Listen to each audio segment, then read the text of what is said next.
just it? As we have entered Black History Month, it reminds us that the work of truth, reconciliation, and racial justice must be continuous and shared.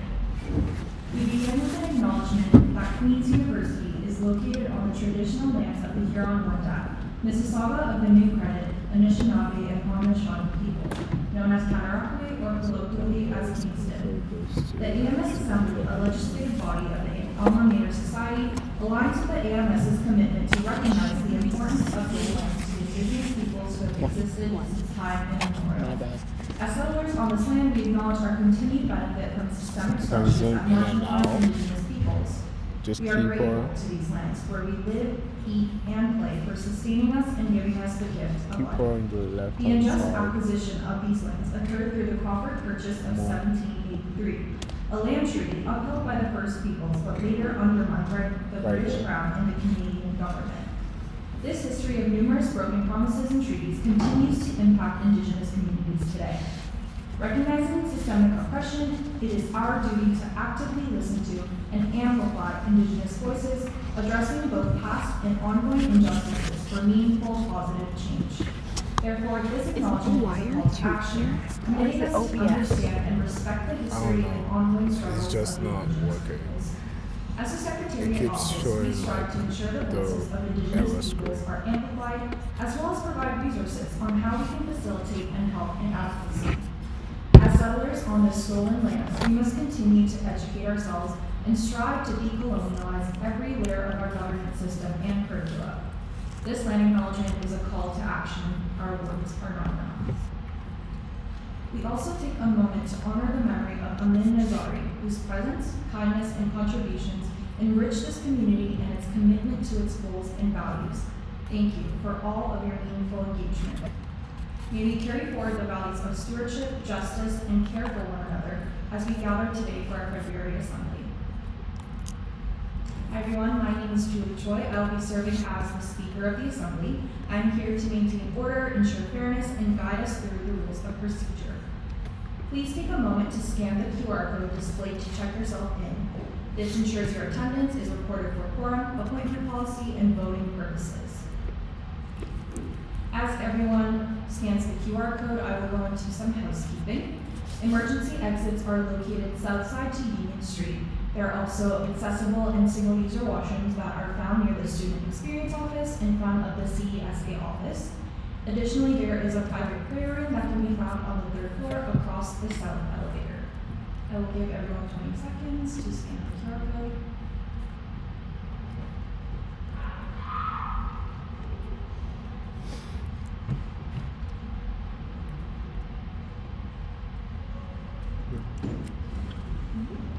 Move a bit more to the left. What do we do when they're talking? Do we just keep it?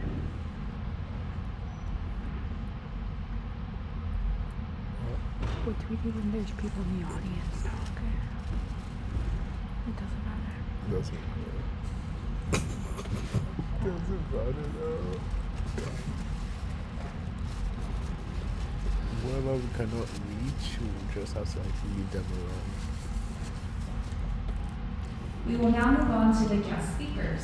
Our guest speakers for February Assembly are Queen's Black Academic Student Association. Please welcome our speakers.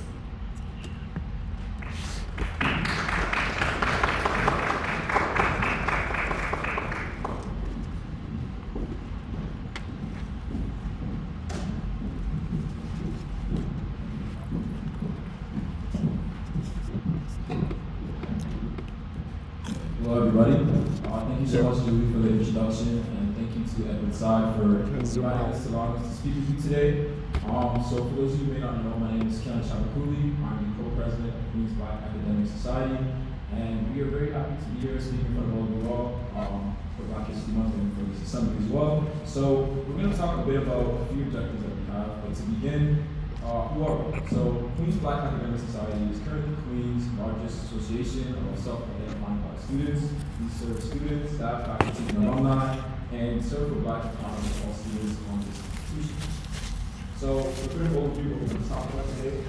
Isabel was able to be here, so I'll speak a bit on his behalf and mine about the Union Excellence Scholarship developments we've been making. He have our first year reps here first as well. I'll give them the opportunity to introduce themselves. They're going to be talking a bit about the first year Black experience and what Black History Month means to them from their perspective. And then we also have our conference members here. They're going to introduce themselves as well. And they're talking about the Convergence Conference we have for March. So, to begin, one of our most recent developments that we have recently is our Unity and Excellence Scholarship. Now, Ismail isn't here to speak about it, but I did have some words on his behalf about how deeply personal this project is to QBAS and for all Black students on this campus. So, this scholarship is the first of its kind in the sense that it's for students by students. When me and Ismail came to this university, we were driven by the desire for the Black community, and QBAS provided the pillars of unity, excellence, and scholarship. And we slowly developed our own interpretation of what that meant to embody those three values. Now, for us, unity and excellence and scholarship extend way far beyond grades or GPA. Now, these are about occupying spaces with purpose, leadership as well as integrity, and creating pathways that expand the opportunity for Black students for the future and beyond and so forth. So, a bit about the criteria that we have developed, and we'll talk a bit more about the review panels that we have. So this is due on March 6th at 11:59 p.m. It's open to any self-identifying Black students as long as they're obviously not on the QBAS executive team. And we appreciate anybody who can spread the word to anybody you know who may be a good candidate for that and who exemplifies those values of unity, excellence, and scholarship. Now, I'm not going to talk too much about this because there's more information on our website. People can learn more about it. But we do have a lovely members of the review panel that have really supported us in making this initiative go forward and being long-lasting and being accessible for all students. We have feedback from Tiana Edwards, who works at the Yellow House, the Student Center for Equity and Inclusion, who's really been a big help on this. We have Stephanie Simpson, VP of HREO, and Dr. Joseph in the Faculty of Black Studies. So that's a little bit more about the information for the infrastructure of this newfound scholarship that we are offering to Black students. But I'll let the first years take it away on their conference presentation. So thank you. Good evening, everyone. Thank you for coming, and thank you to our co-presidents, Ismail and Kiana, for giving us this opportunity. My name is Camille Majuska, and I'm a first-year rep in QBAS. What Black History Month means to me. This is a really big month, and especially being here in an institution, also known as PWI, a predominantly white institution, is a big thing. I've learned that coming here, it's been hard to fit in and feel familiar and recognize that relatability. If any of you know what I'm talking about, which I'm sure there's a lot of different faces here, which I'm happy to see. It's just really a great opportunity to vocalize Black voices and really to put the light on them, because I think that's such an important thing. And I've learned that having a community and being in a place like Queens is really important, and I think that we need more of it, and this is something that needs to be pushed forward and really kind of just taken accountable of. So a few things I'm going to talk about are the Black first year experience, is the social part of it. First, I'd like to talk about representation. The representation here, it's obviously, I think if not for QBAS, I don't think that I would have met as many Black people as I have or been involved in my community as such. I grew up in a high school where there was a lot of Black and brown people, and I felt familiar, and I'm sure a lot of you can relate with that. Now coming here, it's been a bit difficult because I feel like there's just not that many familiar faces, and there's not that many people to talk about, hey, have you ever experienced this? Are you going through this too? That type of situation. Searching for belonging in community as well. Thankfully, it has been easy. There is over 150 clubs at Queens, so that's really great. And there's not only Queens Black Academic Society, but also AXA and other clubs that offer that type of community. Again, if not for QBAS, I think that I probably wouldn't have my peers and my Black peers at that. And being a first year, I think it's already scary coming here, so to come into a place where there's not that people you might relate to, that's a bit more difficult, and especially we have a big collection of immigrants as well, and I think that's a big thing to get familiarized and understand the type of community that Queens is. That's a really difficult thing to be in.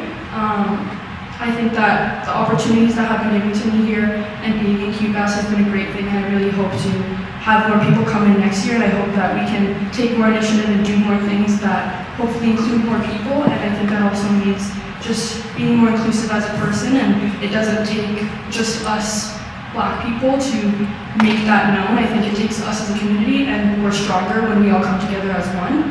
And I I think one thing as well I want to leave with you guys is impact versus intention. I think a lot of people try to make it seem as though maybe I did not mean to say something like that, or that's not how I meant to come off as. I think it's really important to realize that impact is a big thing, and what you say, what you do, that affects a lot of people, whether you may not know it. And I think that's just something we should take into account. And lastly, just campus life and experiencing a predominantly white institution. I just really hope to see more Black people come here and more welcomed, and I hope that that just all continues to change and continues to grow. So, yes, thank you. I'll hand it off to my friend over here, Todd. Hi everyone, my name is Tara Mponda. I am a first year student nursing student here at Queens. Talking about my first year experience, I don't live on campus. It's been a bit different for me. What you can control on And who you can hold accountable for what happens. My first experience with campus was my orientation experience, and I thought it was great. I thought it was amazing. I had a blast. Everything was great. All of my orientation leaders were very clearly trained by the AMS, so I want to say good job to you on that.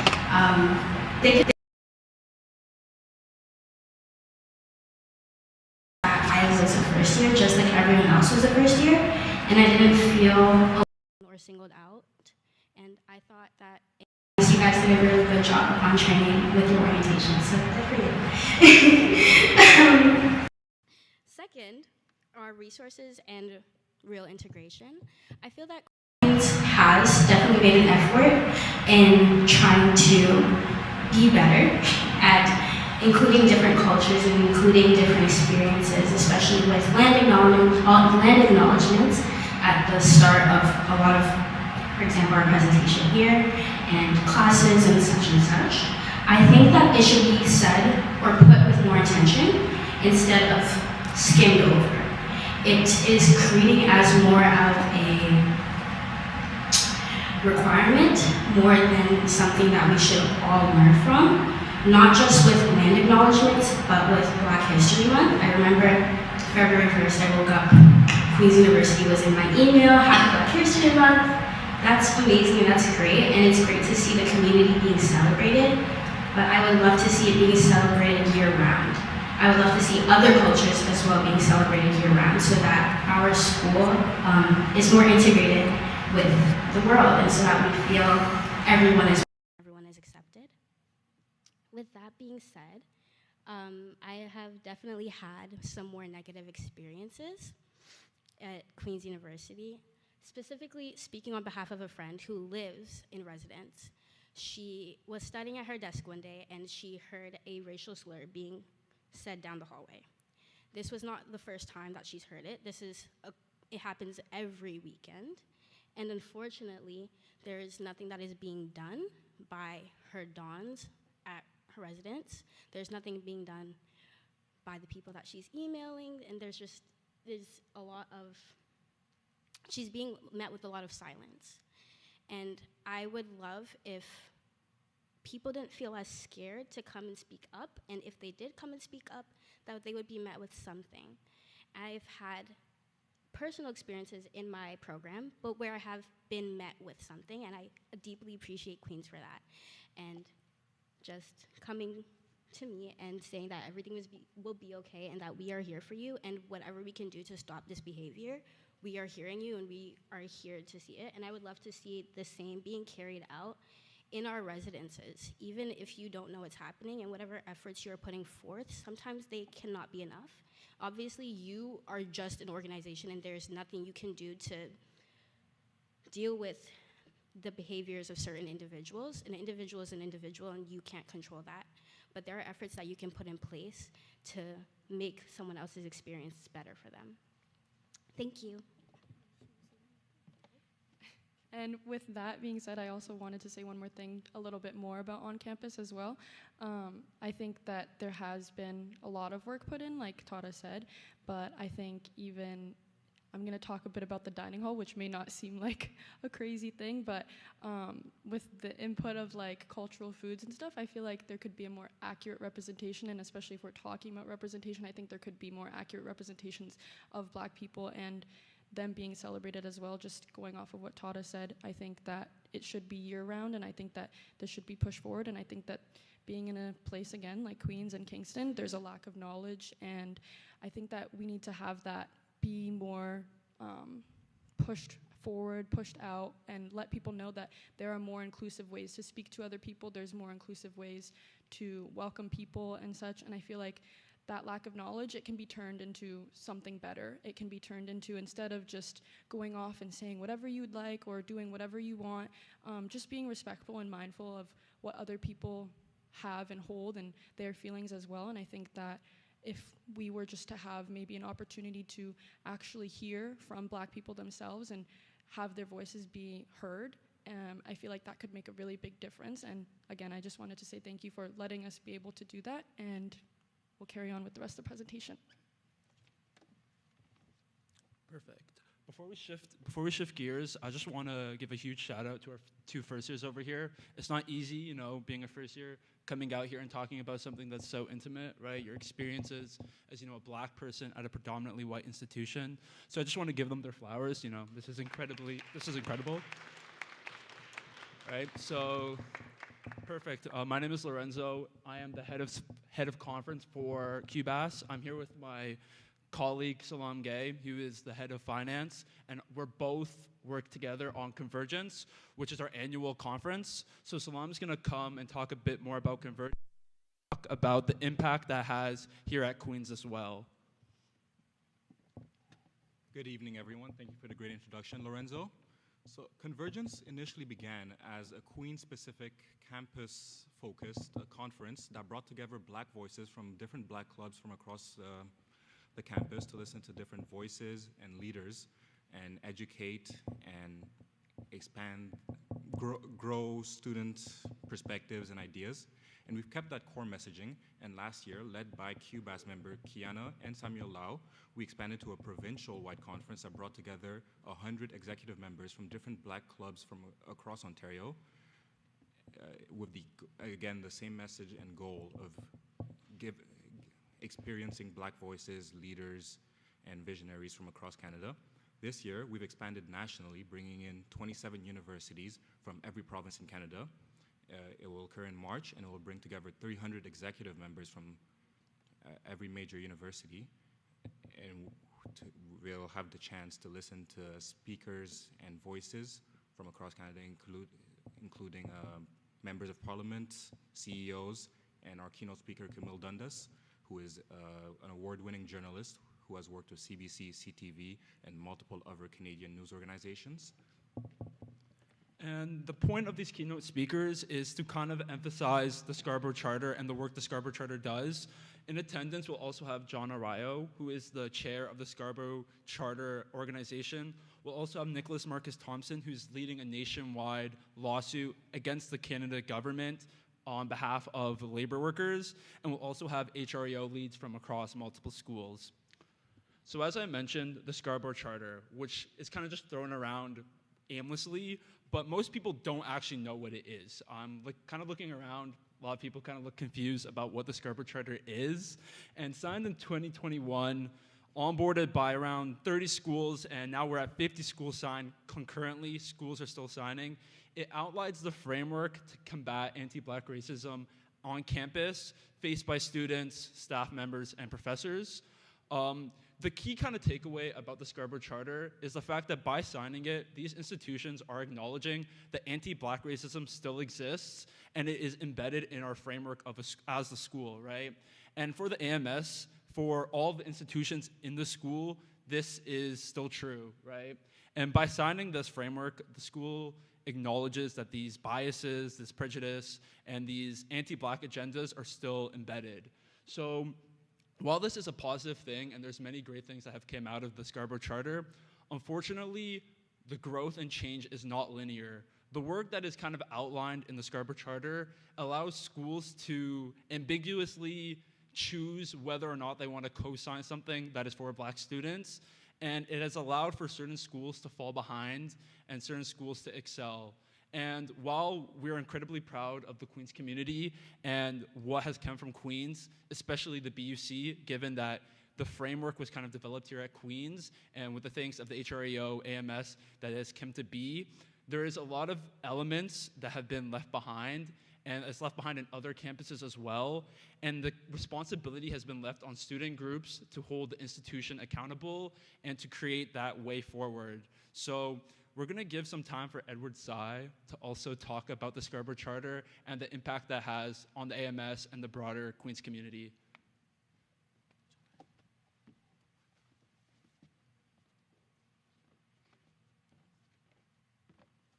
Firstly, please give a big round of applause to the people at UVass for putting together this presentation, albeit also quite last minute due to my leave of absence, so props to them, and thank you for taking up the space at such a important place for us to talk about where student government is, what student advocacy looks like. So in regards to the Scarborough Charter, I'm gonna keep this very quick because I know it's been a long day.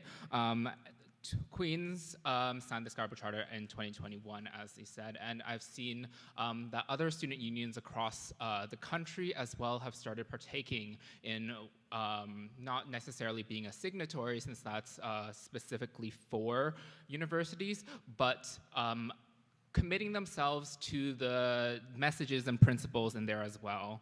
And I think specifically within AMS, there are a lot of questions that I have around, how do we institutionalize Black advocacy? We've seen that there are heights of, Black empowerment.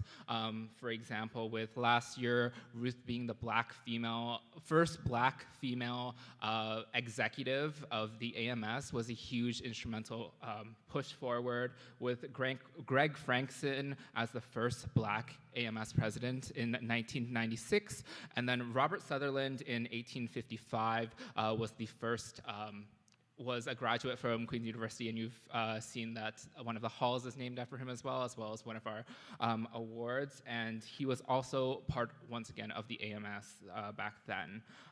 When it comes to what that looks like within the AMS, we need to look at our policies, our structures, evaluate from the bottom up around how do we dismantle the anti-Black racism that's embedded deep within. And I think taking a collaborative approach among all faculty societies, understanding how Black representation exists within your governance structures, I think is a very key part of that.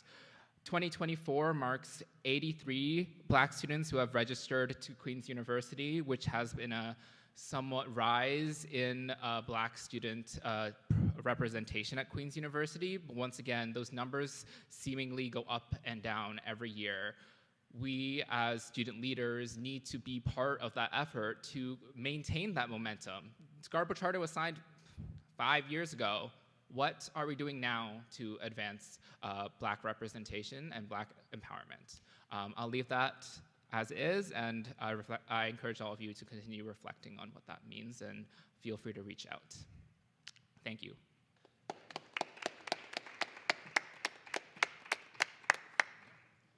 All right, well, that's all we have. Thank you so much for taking the time to listen to us. I guess just closing off, we look forward to pushing these initiatives forward and working amongst the AMS to see how we can continue to strive for equity for all Black students and advance and empower the spaces that are here and occupy and be unapologetically ourselves here. So thank you so much, everybody. Thank you.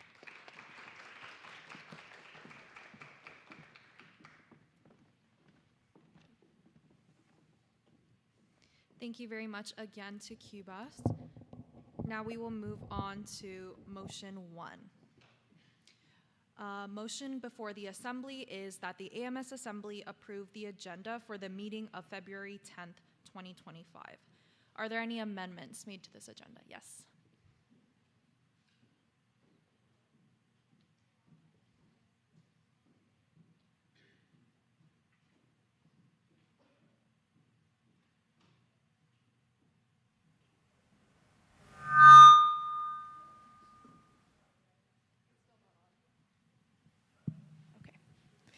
Okay, AMS VPOP Snerzhinsky. I'm gonna move to amend the agenda and add the following motions. There's 2 of them.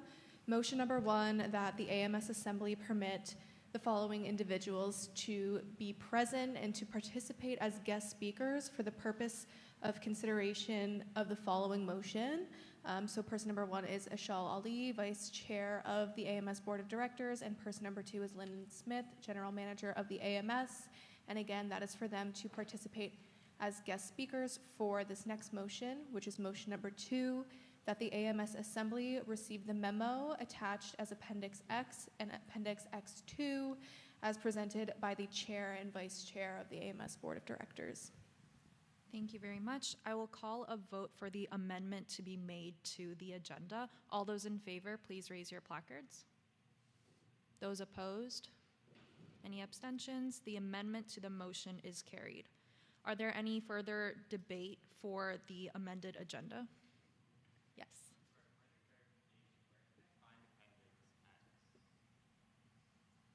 Yes.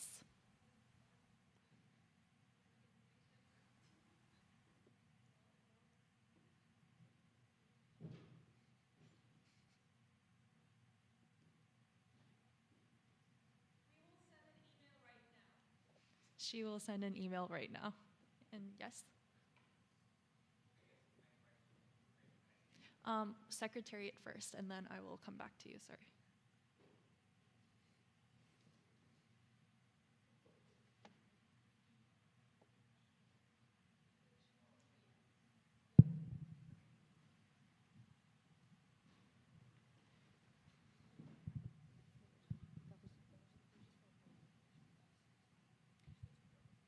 Oh, yes, so just for the purpose of recording, we will send the email right now with the amended agenda. And all the appendices they are already attached to the appendices link on the website that you can find on the governance. Are there any further questions for debate on the amended agenda? I will now call the question on the amended agenda. All those in favor, please raise your placards. Those opposed? Any abstentions? The amended motion 1 is carried. We will now move on to reports. We will hear the reports from the AMS executive. Please note, per policy, these are verbal summaries of their work, followed by the opportunity to ask questions during the question period. Yes. Yes. Yeah, we just called the vote on the amended agenda. No worries. Okay. Firstly, for executive reports, we have President Ammer. Hello. Okay. Good evening, everybody, and I hope you're all taking care of yourselves as best as you can. I know this today has already been long and has probably been really heavy for a lot of us, so I'm really grateful that we as a community could come together to honor Amin, and he truly was a one-of-a-kind leader, and in the past 2 years of knowing him and having the chance to work with him, everything people shared today lines up exactly with the person he was every day, giving, kind, lighthearted, and so deeply soulful. And he just had a way of showing up for people that I haven't really seen like in anybody before, and always just making light of the most serious situations. I also really would like for us to thank the Queens Black Academic Society for joining us tonight and for sharing their work with us. And I really appreciate them for taking the time to educate us and give us an opportunity to reach out and work more with our communities and ensure that we stay meaningful in our work and considering this month as well. I also acknowledge that there's been a lot of confusion and a lot of questions in the past little bit, and I just would like to also apologize for all the uncertainty and the extra work that has caused for everybody. I think everyone, including our students and our members, deserve clear and steady communication, and I respect your time and everything you've done to engage with us and all of the work that we'll do to make sure we improve moving forward. And finally, I'd also like to share a little bit of what we've been working on in addition to my verbal report. We started talking with the city about where they've passed a motion to create student housing. So we've been working with them a little bit and asking for more student consultations to make sure that a strategy that is for students is with students in mind. And it was something that we heard quite a bit at the Community Development Summit, which had happened this past Saturday. Saturday. So thank you for everybody that showed up to that. But thank you for listening, and I hope we're all being patient and kind with ourselves. Thank you. Thank you very much. Next, we have Vice President Nerzinski. Just echoing what Jana said, thank you to QBAS for that wonderful and very informative presentation today. Congratulations to the newly elected AMS executive team. Very exciting. I've already begun my transition with my incoming. I'm very excited for that process, and best of luck to the others with their transition process as well. I have no new updates outside of my written report, but I hope everyone has a fantastic and very well-deserved and restful winter reading break. Thank you very much. We will now hear from our observer members. Each has 3 minutes to deliver their report, and questions can be directed once again during the question period. Firstly, we have Chairperson George. Hi, everyone. Oh, that was pretty loud. Thank you for coming today. I also want to first start off my report with just recognizing Amin and his contributions. I really was lucky enough to be able to serve on assembly for the past 3 years with Amin, and so I got to really know him pretty well and kind of his dedication towards students, so I just would like to give condolences to that. Additionally, I also would like to really thank the students of Queen's University for electing me to become their next president for this coming year. And I really look forward to serving on the 3 pillars that I ran on, and also making sure I'm cooperatively working with and trying to get the best outcomes alongside my co-execs elect, Edward and Avery. Additionally, for board business, now that I am back from leave, the committee business is maintained and continuing with goal plans as they've been scheduled. Further, the big thing right now that we're looking at is, of course, the board of directors, student director applications will be opening up quite shortly, just ahead of reading week, and will be open up for 2 weeks. So I definitely encourage, especially as members of assembly, you have a very special perspective to bring if wanting to apply for board and be able to gain some further experiences. Of course, there's different committees from investment, governance, personnel to finance and risk and auditing. So there's a lot of different opportunity to gain more skills, but also have a further impact, maybe just on a different end of the organization of the AMS via the corporation. So please, if you feel any questions around what is a director, what to expect for that, the role of chair or vice chair, feel free to reach out to myself or the vice chair of the board. Further with that, the work for transition and training has gone underway. So this thing, a big focus of mine and co-student directors is improving the transition and training process for board members, which I'll be doing in collaboration with Ashal, the vice chair, and Yisraela, our governance committee chair. Other than that, I will be leaving it there, as I know there will be further business for myself to address, but if there's any questions on the report or anything going on at the board, please feel free to email myself. Congratulations and thank you. Prior to moving on to the Senate Caucus Chair Koner, we'll really quickly touch on Vice President Parisa's report. She's not here today. However, someone else will speak upon her behalf. Good evening, everyone. The VPU sends her regrets for not being able to attend tonight's meeting. She has reviewed the full agenda in advance and has provided me with clear proxy instructions for all votes this evening. If anybody has specific questions for the VPUA, you're welcome to reach out to her directly at vpua@ams.queensu.ca. She has also asked me to share a few brief updates on her portfolio. Work on the upcoming student help desk is progressing really well. She's been collaborating closely with the IT services, and she is now waiting on some final back-end work and stakeholder consultations before the launch. The planning for the Faculty Society's games is underway. The gym has been booked, and the VPU is now working with the Faculty Societies to finalize approval so that hiring for their teams can open shortly. Finally, she met with the Chief of Staff, Nick Mosey, to begin discussions about the possibility of installing solar panels on the JDUC. The meeting was productive, and she now has a clearer sense of the direction and the administrative pathways available as this project develops. Thank you so much. Thank you very much. Now going back to our observer reports, thank you for your patience. We have Senate Caucus Chair Koner. They are not here, so we'll move on to undergraduate trustee Kelvin. Hi everyone, I hope you're doing well. I'll take my report as read. I don't really have too much to add, just a reminder that the board is meeting on March 6th at 4:30 for open session. So if you have any comments, questions, concerns before then, you can email me or you can attend yourselves. Thank you. Thank you very much. Next, we have Rector Boychuk-Hale. Hi, everyone. I will also keep it brief. Outside of my report, I wanted to highlight that some of you may be aware the provincial government is currently doing consultations for the regs for Bill 33. And so they've been meeting with members of universities in Ontario, and they will be meeting with USA shortly. There is also an opportunity to submit your opinion online, and so I will be writing a letter this month to express some of my concerns and opinions based on parts of Bill 33. It's a very big bill that covers K-12 education as well and things that are outside of the purview of my role, but I will be drafting a letter, and if you are part of a faculty society that wants to support the letter, I welcome you to reach out to me. That way I can send you the letter and you can read it and decide if you want to sign on at the end. Alternatively, you could write your own letter. If you send me an email, I will give you the email that you can submit it to. I believe the deadline is February 27th. It's around then.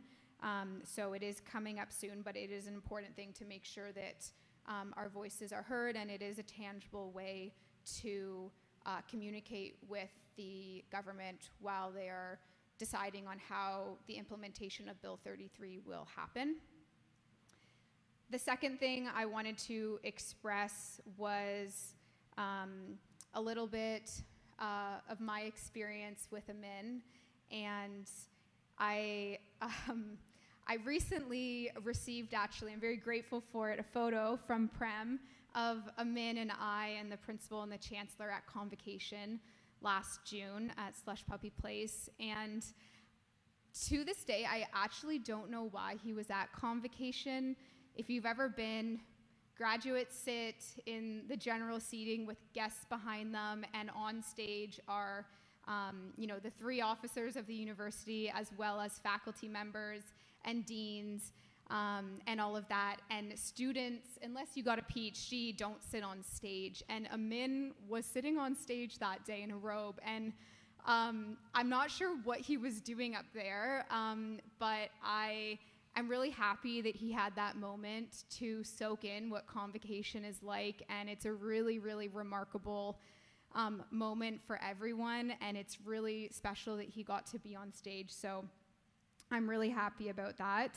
I've been here for a number of years, and I've been a part of Assembly for a long time, and Amin's been a pretty big staple in that, and I've seen like hundreds of students on AMS Assembly over 7 years, and he stands out as a very remarkable contributor to good governance and dialogue, while also keeping things light. And I think that it's a really good example of how you can ask tough questions and you can contribute to policy and have dialogue and opposing views while also being very, very kind and genuine and forming friendships with people. And so I hope, we're going to be having lots of conversations about how we can honor him moving forward. And I think a really easy way to do that is to contribute to the good governance of Assembly and use our voices for that. That's all. Thank you very much. Finally, we have ResSoc President Bay. Hello, everybody. If you look at the report section, you'll notice that I do not have a written report.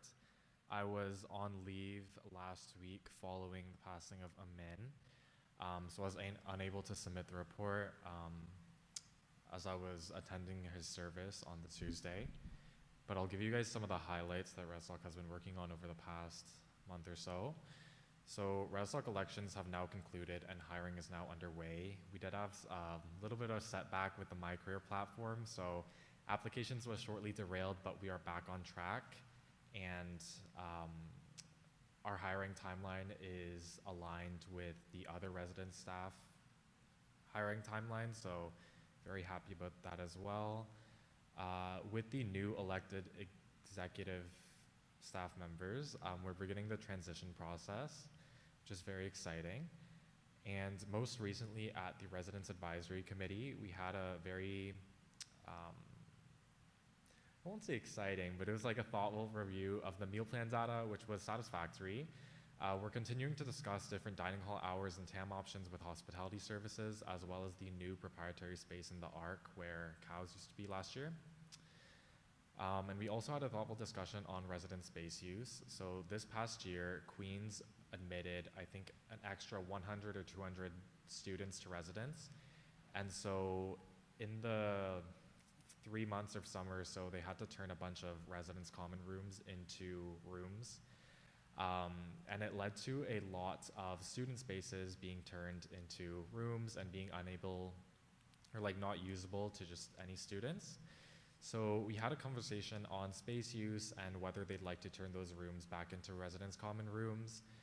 We also had a discussion on multi-use buildings like JDUC and the efficacy of integrating resident spaces directly into spaces that are shared with the rest of the Queens community, as well as multi-use resident spaces such as those in Victoria Hall and Endeon Tukununsote. And ResTalk has also re-engaged with the Queens Business Law Clinic and is now positioned to provide feedback on our proposed bylaw and constitution revisions. Amazing, thank you very much. We will now move on to statements by students. We will first hear the statements listed on the agenda, and then I will open the floor for any other students who wish to speak. We will begin with the chair of the Student Activity Fee Review Committee, Secretariat Ready. Hello. Okay. Good evening, everyone. The SAF Review Committee will continue to meet monthly in order to support ongoing work and to prepare for the next fall referenda. These meetings will focus on planning ahead and ensuring that we are well prepared for the next referendum cycle. Thank you. Thank you. Next, we will hear the report of the chair of the Club Advisory Committee, who is not present, so we will move on to the elections report from Secretariat Ready.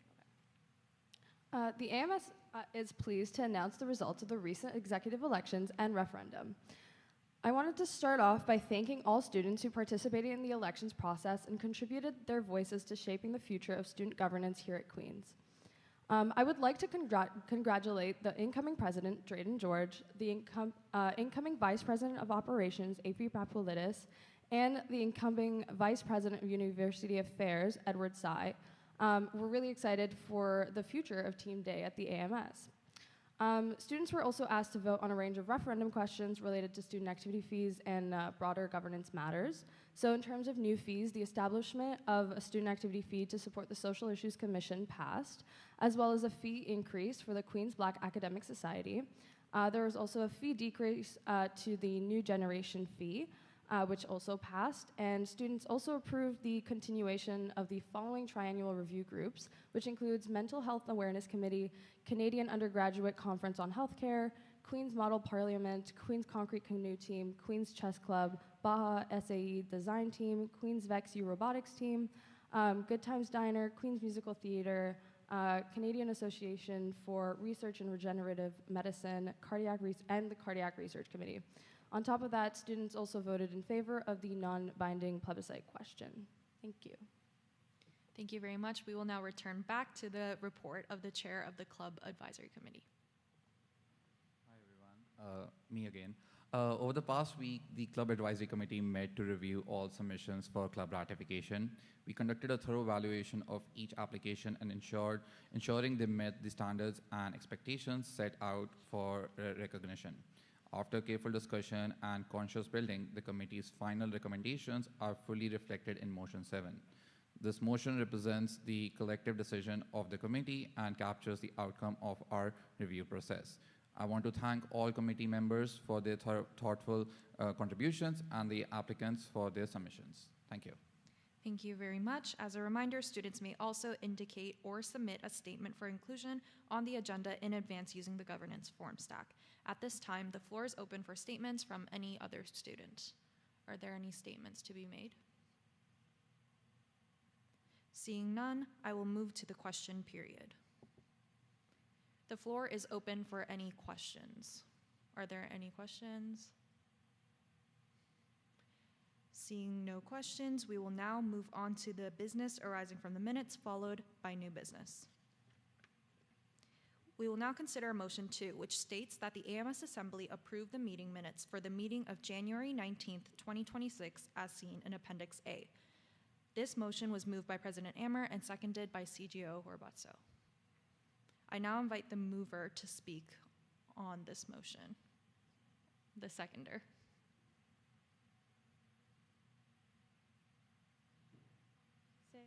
Hello. Not much to say, it's just administrative stuff, minutes from the first assembly. Thank you. Are there any speakers for or against this motion? Seeing none, I will now call the question. All those in favor, please raise your placard. Those opposed? Any abstentions? Motion 2 is carried. We will now consider motion 3, which states that the AMS Assembly approve the meeting minutes for the special meeting of January 28th, 2026, as seen in Appendix B.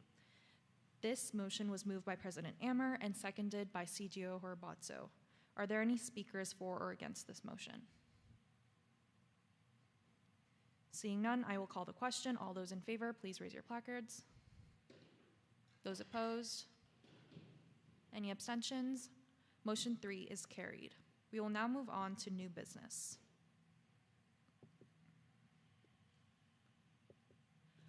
We will now discuss motion 4, which actually states that the AMS Assembly appoint blank to the Finance Committee as seen in Appendix C. Secretariat Reddy will speak briefly on this motion. Hi, yeah, I would like to motion to strike motion 4. We will motion to strike motion 4, which is unfortunately not included in the slides. I will reread the motion. It states that the AMS Assembly appoint blank to the Finance Committee as seen in Appendix C. I'll call the question to strike the motion from today's assembly. All those in favor, please raise your placard. Yes, sorry.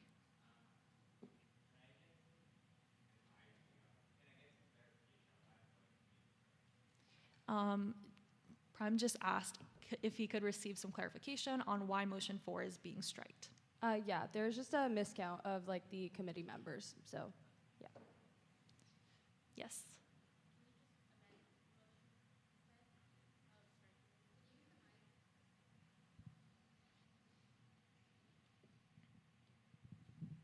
If there's a miscount in terms of the members that are being asked to join as guest speakers, can we just amend the motion to reflect that?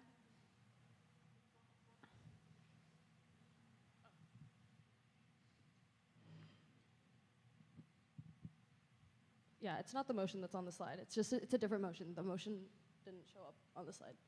But yeah, it's just to appoint someone to the Finance Committee, and there was a miscount, so we're just striking it. Are there any questions to strike this motion further? Yes. Does the miscount, does that just mean that you already have enough people? Yes. All right, now I will call the question to strike motion 4 for this assembly. Please raise your placard in favor of striking the motion. Those opposed? Any abstentions? The motion to strike motion 4 has carried. Now we will move on to motion 5, which states, which is actually one of the motions added by Vice President Nerzinski in the beginning. And the first motion of those two state that the AMS Assembly permit the following individuals to be present and participate as guest speakers for the purposes of consideration of the following motion only. 1, Ishal Ali, Vice Chair of the Board. 2, Lyndon Smith, General Manager of the AMS. And 3, Allison Crane, Controller of the AMS. This motion was moved by Vice President Nerzinski and seconded by Secretariat Reddy. I now invite the mover to speak on this motion. Yeah, VP Nerzinski. So essentially what this motion is inviting Ishal Ali, the Vice Chair of the Board, as well as our General Manager, to speak on the next motion. It's a two-part motion, and that motion relates to Appendix X and Appendix X2. So basically we're just motioning to have Ishal and the GM of the AMS speak on those two appendices. Unfortunately, the controller of the AMS is feeling ill. She was not able to join us tonight, so she will not be here. Thank you very much. Debate is now open. Are there any speakers for or against this motion? Seeing none, I will now call the question. All those in favor, please raise your placards. Those opposed? Any abstentions? This motion is carried. We will now move on to the second motion brought forth by Vice President Nerzinski, which states that the AMS Assembly received the memo attached as Appendix X as presented by the Chair and Vice Chair of the Board. This motion, once again, was moved by VP Nerzinski and seconded by Secretariat Reddy. I now invite the mover to speak on this motion. This motion is submitted in response to a motion that was submitted previously at the Special Assembly on January 28th. It's basically, the motion for this is approving that the Chair and the Vice Chair of the Board basically present Appendix X and Appendix X2 to provide further information. Thank you very much. Is there any debate regarding this motion? Yes. Could someone please pass them the mic?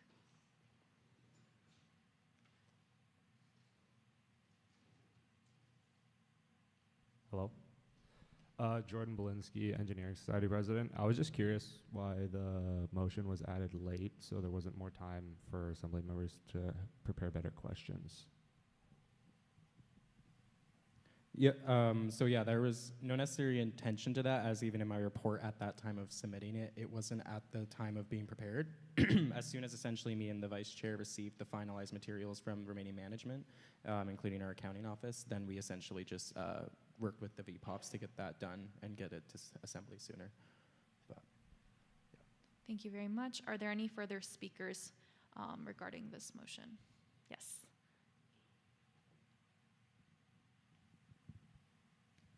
Just a point of clarification, once this motion is approved and AMS Assembly receives the memo, are we going to have a chance to discuss, or is that our chance to discuss it now? There's a discussion period at the end of the motion, so we can use that period to discuss if necessary. Okay, thank you. Of course. Are there any questions further for this motion? Seeing none, I will now call the question. All those in favor, please raise your placards. Those opposed? Any abstentions? This motion is carried. We will now move on to motion 5, which states that the AMS Assembly approve the following amendment to the awards policy as seen in Appendix B or D. Apologies. This motion was moved by Secretariat Reddy and seconded by President Ammer. I now invite the mover to speak on this motion. Hi again, everyone. Yeah, I'm just bringing forward an amendment to the awards policy, which merges the Teaching Award Committee and the Committee on External Alignment because they look at the same awards, and they address overlapping matters. So if you have any questions, please let me know. Thank you. Thank you. Debate is now open. Are there any speakers for or against this motion? Seeing none, I will now call the question. All those in favor, please raise your placards. Those opposed? Any abstentions? Motion 5 is carried. We will now move on to motion 6, which states that the AMS Assembly received the presentation on the AMS Awards Procedural Guidelines as seen in Appendix E. This motion was moved by CGO Horbatso and seconded by Secretariat Reddy. I now invite the mover to speak on this motion. Hello, everyone. I'll try to make it short. So as you may know, we have entered officially the awards period. That means a couple of things for most of the Assembly members, either as chairs or members of the selection committees, which I hope to clarify today. Hopefully everyone knows part of which committee they are. If you're not sure, please check your emails or reach out to me directly. Either way, here are the awards. This is what they are displayed like on the website, but I encourage you to go into the AMS awards policy where they are separated a little differently. So on the policy documents, you can see what the nomination packages include, who can submit them, who can be a nominee, and what are the requirements for the respective awards. This is going to be the most useful section entering the selection meeting period season. So we have a total of 19 awards, 6 equity awards, 1 sustainability, 1 civic responsibility, 3 teaching awards, 4 executive, and 4 club awards. So as this is a lot to go through for the selection committees in a short period of time when everyone's busy, and therefore we'll go through the timeline together and your roles as well so that we are all on the same page. So in January, this is when the chairs were working on creating nomination forms and when everyone had a chance to submit their availability for the meetings in March. I encourage everyone who has neglected the deadline to do it as soon as possible. The committee meetings were scheduled and you will receive the invitation by the end of this week.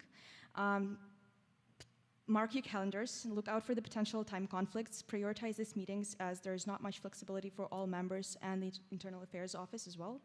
If you're not able to make it to part of a meeting, please make it as soon as you're able to, and they are scheduled all in person for the efficient discussion, but if there is no way you can make it, we will wait for you on Microsoft Teams and let us know if you will be joining through Teams.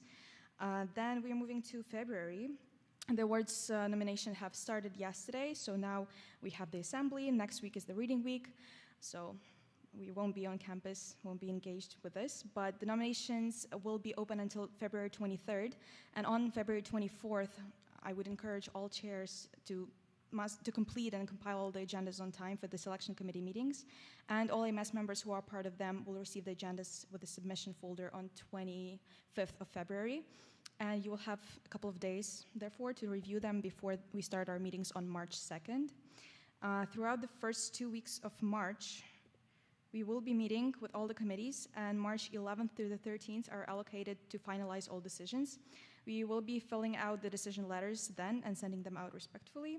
And this way, we successfully announce all the nominees who have been successful in the nomination process, and we'll have time to prepare for the awards gala that is scheduled on April 1st. So thank you all for listening, and yeah, that's it.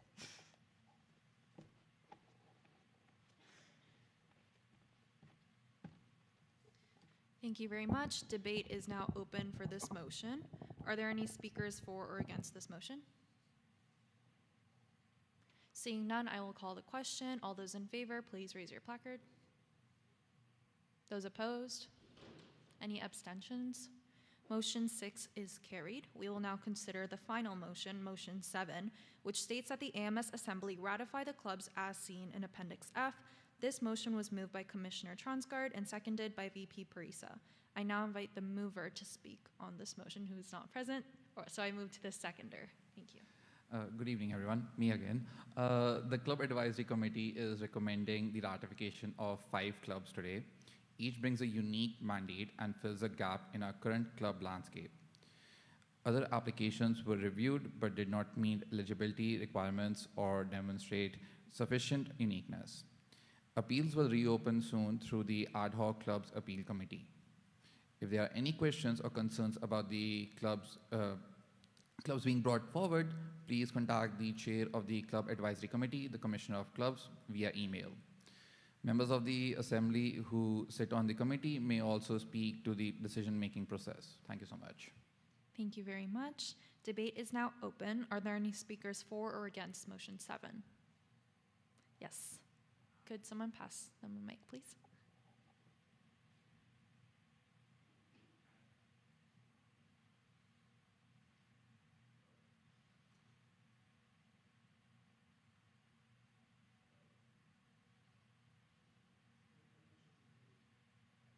Hello? Yeah, okay, sorry. Smith's Commerce Society President, Premada Spooner. I was just wondering if I could get some information on if any of these clubs are interested in dual ratification, because I know that that is a topic that comes up for faculty societies, and I see that there's a lot of interdisciplinary focuses within each of these clubs, so I was just wondering if any of these clubs would be interested in that. Thank you for your question. Do you think you can respond on behalf? I think, sure. Go ahead. Thank you so much for that question. I think that would be a great thing to discuss with the club's commissioner, and through them, if they think if they're wanting to communicate, you can reach out to those clubs via them. All right, thank you. Does that address your question? Yeah, it's just like for transparency, it's just because there's complications and kind of like some nuances with that and those types of conversations when clubs are ratified under the AMS as well as like a faculty society. So just kind of curious to see with these clubs, in particular QUBIC, because it's consulting. There's the word consulting in it. That could apply to commerce faculty. So, Would you like to respond? At the current moment, I don't have any, I can't speak on the behalf of the clubs. It's up to them if they would be interested to go down this path, but that's definitely something that you can have a conversation with the Commissioner of Clubs for. Yes. Hello. Alexis Paredes, NSHOC Vice President Student Affairs. I have spoken a little bit with the Commissioner of Clubs about this, and there should be some updates to their ratification policy in terms of dual ratification, so that's kind of in the works. Not to speak on her behalf, but we have had some discussions about that. So. Thank you very much. Are there any further questions regarding this motion? Seeing none, I will call the question. All those in favor, please raise your placards. Those opposed? Any abstentions? Motion 7 is carried. This marks the end of new business, and we will move on to the discussion period. As a reminder, any member may speak and participate in discussion, but all remarks must be addressed through the speaker, myself, and not directly to other members. Are there any speakers for the discussion?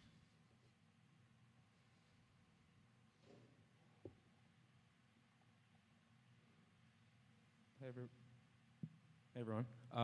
Yeah, so I'm going to speak to the previous X1 and X2 attachment as well as Shell. So I'm going to hand it over to Shell first, and then I'll finish this off.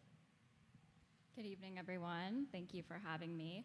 I'm just going to briefly touch on the memo that's been provided and just read it aloud for all members. So just dear members of the corporation, the AMS Board of Directors brings forward this memorandum in response to the motion passed at the Special General Assembly on January 28, 2026, directing the AMS to identify the individuals or offices with the authority to release MasterCard credit card statements, and where release was not feasible to provide a written explanation. For background, the Board of Directors holds fiduciary responsibility for governance and oversight of the corporation. Operational authority is delegated to the executive and general manager, with accountability and disclosure remaining with the board. Following review, the board determined that releasing line-by-line MasterCard credit card statements would not provide meaningful clarity, as such statements do not distinguish between business, personal, or insufficiently substantiated expenses. Instead, the board has chosen to disclose this information in a manner that directly addresses Assembly's interest in transparency and accountability. At the previous Special General Assembly, the board released documents A1, A2, and A3, along with others which outlined the findings of this review and the actions taken, with document A3 further setting out forward-looking measures adopted to strengthen oversight and prevent recurrence. In response to the Assembly motion, the board is now providing additional materials to further support transparency. Specifically, the board is providing a detailed timeline, which the board chair will further speak on, outlining the key actions taken from the initial freezing of the president's credit card on October 27, 2025, through to resolution in January 2026. The board is also providing Appendix A, which sets out the full accounting of transactions from the president's credit card that could not be substantiated as AMS business expenses. As mentioned before, Appendix A shows a total of $640.70 that were insufficiently substantiated, including $377.32 that the president acknowledged to be personal expenses. All identified amounts have been fully repaid, no balance remains outstanding, and the president's credit card limit remains set to 0. The board recognizes the seriousness of this matter and reaffirms that no student funds were misappropriated. The board further reaffirms that this matter has now been resolved in regard to the corporate risk as by the judgment of the management and the board. Any questions regarding this memorandum may be directed to either myself or board chair. Thank you. May I continue? Yes. Perfect. So I'll be touching on the timeline piece. Before I go into the timeline, it is outlining the key events that would take place since the October 27th up until pretty much the information to Assembly. I did want to take the time to pretty much better provide context to the decisions of the chair in the time between October 27th and December 4th, when the closed session was for informing the board, and as to why that was. So October 27th was the date that the credit card was disabled, and I was informed about a substantial delay in time of missing receipts accumulating on the day and the measure of the card. The initial response was I would need to look into our bylaws and constitution and other policies on what any steps are and any provided precedent or historical insight if a previous occurrence occurred. It was reported the following 2 weeks, a suspicion in November, by purely disclosing to me the suspicion of possible use of personal expenses by the president. In making my response in the best scope and the role of the chair for assuring to bring reconciliation of the financial risk and as a board director maintain the responsibility of diligence and fiscal and legal considerations, I had to navigate this decision quickly and appropriately with regard to a lack of established institutional guidance. The AMS had not necessarily encountered this before, to what I could find, and lacked a policy on credit cards, but also largely executive discipline and personnel affair functions, for the elected executives still are retained under the authority of the Assembly. Taken was little and had maintained a continuation of lack of executive discipline policies that are granted for the board to pursue as approved by the Assembly, as currently the Constitution and our bylaws do not permit this. This is in combination with the assurance of complying with employment laws in the blurry area of the executive deciding body of discipline, the Assembly, and the reporting and corporate body of authority, the board, could do. And with the complications of the Internal Affairs Office not having a fully staffed or freshly hired team with a heavy turnover in the end of October, as current team was ratified in November Assembly, the executives also had to tether those governance operational challenges with the VPs also assisting an accounting department into finding substantiation of receipts. It was important I clarified these questions with the remaining management for what was a present concern of not submitting receipts as procedurally required for a prolonged period of time, but as also a disclosed submission by a member of management that retained a very heavy claim of misuse of student funds that I could not and do not have the automatic authority nor expertise provided by appropriate diligence of corporate scrutiny to allow me to run on unsubstantiated claims of misuse of funds at that time. Again, this is at the beginning of November when I got answers for the nature of the following. The first question I had was in making my decisions was in the concern of delaying or ignoring submitting receipts was a deadline that noted the raising of this matter to the board will be pursued alongside financial control disciplines and necessary reported followed continued uncompliance of a specific deadline. There was informed to me that while regular reminders and consistent checkups were sent, no disciplinary centered communication had to been provided to the president as of yet. Second question is I also asked the disclosing person of the matter for the suspicion of an executive misusing student funds. Is there proof or substantiation of this? At this time, this did not exist.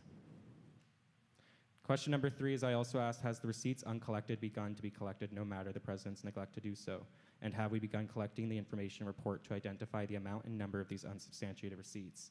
It was informed to me the remaining management of the executive and controller had begun the process of collecting receipts through alternative means to substantiate expenses and agreed with the remaining management, and I agreed with the remaining management to produce a finalized and substantiated evidence-based conclusion from the accounting office about any unsubstantiated receipts and around the validity of claims of personal expenses. From these responses and the situation, scope of board, and authority of Assembly, I agreed with the remaining management's opinion of it being necessary to ensure the decision of the deadline communication, report gathering, and substantiation work in the process, and this was essential as the corporation could become open to wrongful termination and employment liabilities for not ensuring a model of employment evaluation and reporting that is compliant with provincial regulations and the Employment Standards Act's standards and principles to standards. It is also important as the role of the chair, ensuring the information brought is present, accurate, and can produce discussions that is productive and to the scope of the board's legal capacity. Before bringing to the board, it was important to get the information from management as previously outlined to ensure the board composed of student volunteers was not providing very legally strenuous decisions based on half-understood, unsubstantiated, or possibly inaccurate decisions that could bring in concerns of non-compliance with the ESA if taken specific actions or claims at that time at face value. Sorry, guys. In making these decisions and hearing these answers of my questions, as the chair, I did not yet have evidence or admissal of a personal expense from the president on the AMS credit card, as it was not identified yet at that time, but only a disclosure from a member of management. But at this time, the present risk to confirm the measure was the problem of delayed substantiation of expenses and was identified as present and needing to be reported proper consolidation of information regarding the amounts, businesses, nature of purchases, and number of receipts/transactions pursued for this. At the end of November, following the missing of a deadline with the disciplinary communications and the work from the remaining executive and the controller, it was sufficient to bring to the matter to board. It was also communicated at this time that there had been substantive evidence of misuse of student funds, although not yet to the par for the substantiating information that was leading to what was presented for a final decision by the board. I called for a closed session for the next board meeting that took place the following week in early December 4th to be exact, as outlined in the timeline provided, and this was the final information we had today. This was because the final information that we had today was not as what we had then. Following this, the board directed opinion with legal on our legal requirements and capacity as a board regarding concerns of students or president's use of student funds for the amounts. Several ad hoc discussions occurred between then to the board meeting of December 12th on coordinating understandings from the controller for the board to be made fully aware of the extent of the issue and better direct remaining management on next steps and the president on financial controls that will be put in place. December 12th, as provided in the minutes and the motions, I chaired the meeting where I had no tie-breaking votes cast as there was no ties present in the motions, with the motions all passing unanimously. In understanding this now was in the times of holidays and final exams and booked flights back home, etc. It was very difficult to get scheduled in between the 13 of us and Christmas a meeting while also allowing management to work on the motions, directing them on the mitigation steps for financial risk, and led to the board to request the information at the following board meeting in early January. In our return from break and early January, an emergency board I called was for the 12th by the chair, by myself. This was to follow up on the deliverables directed to management by the board's decisions from the previous December 12th emergency board meeting. It is also where I covered the draft verbal report ready for amendments or feedback for ensuring all information is provided into what the board is consensus on providing, as directed for the chair to provide, which is standard for a board, as outside of chairing a board meeting, the chair is responsible for the public representation of the board opinions and are delivered by the board chair.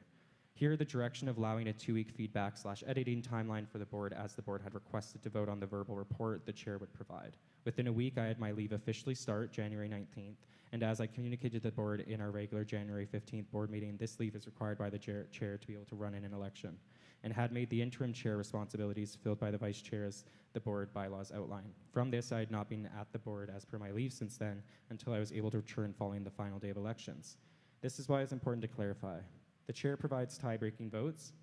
I've only casted one this year for the favor of a journal restructure. Outside of that, there has not been any tie-breaking votes. Also, I did not tie-break anything for the motions and their outcomes for the agendas, but called the necessary meetings, confirmed direction of necessary documents, and assurance of protections of our corporation's shareholders, the Assembly, from liabilities around employment liabilities and wrongful termination that led prior to the December 4th closed session where the board was made aware. Where from there, the decisions of the board were that. Decisions of the board, where I had been obliging the decisions of the directions of the board as my role requires me, also while ensuring to comply with the NDA and having relation to the access and non-misuse of sensitive information of a corporation. As a director and chair, my role and position and abilities are much different than that would be positioned for me to do so as an elective executive. As the sorry. Yes. I know there's time, yes. Just to make sure we're being fair to everyone, we're at 9 minutes and it's 5 minutes maximum for discussion. So we should motion to extend the time. The discussion, yes. Not the discussion, but your rights for speaking. Everyone has 5 minutes. So if anyone wants to motion to extend Chairperson George's time.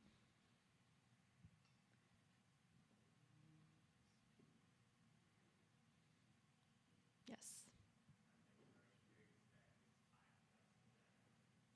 Microphone.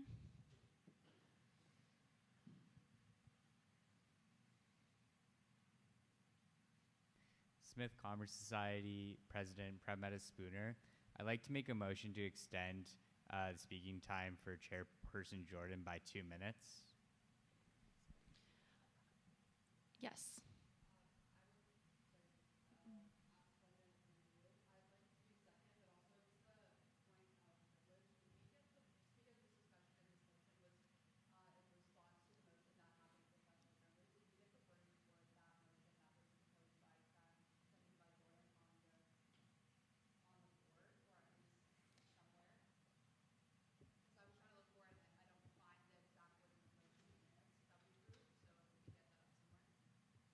Just to update for those who couldn't hear, ASIS President Drzynzu, sorry I messed up, she has requested to visually be able to see the motion that we are specifically discussing.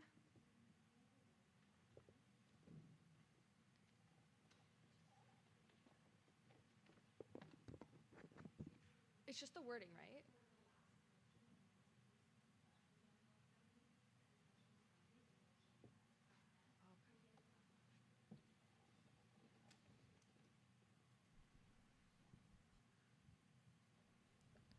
I believe it is being resolved right now. Could I please get a seconder for the motion brought forth to extend Chairperson George's speaking time for 2 more minutes? Yes. Great. I will now call the question. On the motion to extend once again for 2 minutes, please raise your placards in favor. Those opposed? Any abstentions? The motion's carried. You have 2 minutes. Perfect. Sorry, 3 more sentences, guys. We did reach out at the time of when we first got made aware of this at the board level, is for a legal opinion informing on what the role of board can and cannot handle and what would be considered personal affairs of the executive. This is required and it was clarified that it was required by the Assembly. And so assuring the accuracy of information and understanding legitimacy of claims was crucial for the Assembly to be able to make a decision in discussions that does not open them to the very liabilities I was trying to ensure to avoid, but follow a governance process that was ensuring fulfillment of my role as chair of the board. Thank you. Thank you very much. There is 6 minutes left for this specific discussion topic. Would anyone like to put forward a motion to extend the discussion for 15 minutes? Yes. Could I get a seconder? Thank you very much. I'll call the question to extend the motion for 15 more minutes. All those in favor? Those against? Any abstentions? The motion's carried, and the discussion is extended for 20 or 15 minutes, so 20 minutes from now. Are there any speakers further for this discussion? Yes.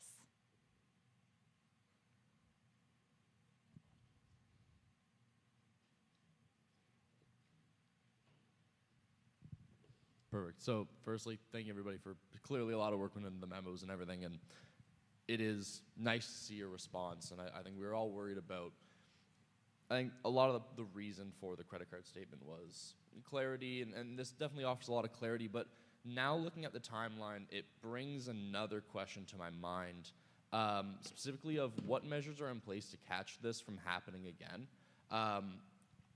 Correct me if I'm wrong. Is it just that the new controller was able to catch this because they went and did an audit, because they were new to the position, or does an audit always happen between October 1st and 23rd? So is it expected that every 4 months, for example, something like this happens?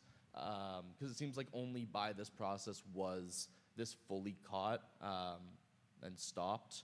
I don't know how long that would have really gone on for had it not been a new controller, or is that just always the process?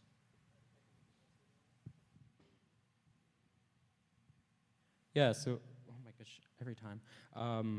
So a bit of both. I think first off, it's important to recognize is our new controller's efforts and skills and experience is definitely like crucial for being able to do any of kind of the new work and controls that we've been able to implement.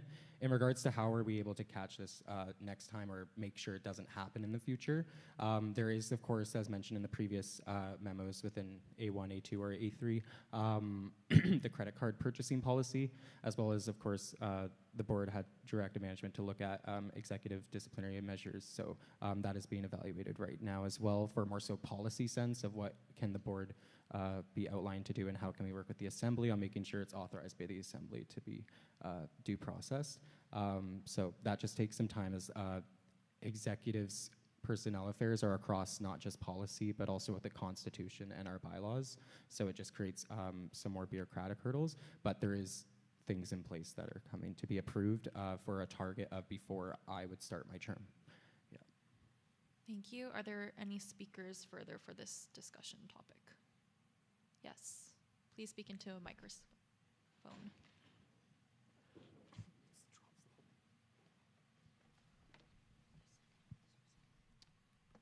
I just had a question about a part in the memo. It mentions that the AMS Board of Directors is a fiduciary board.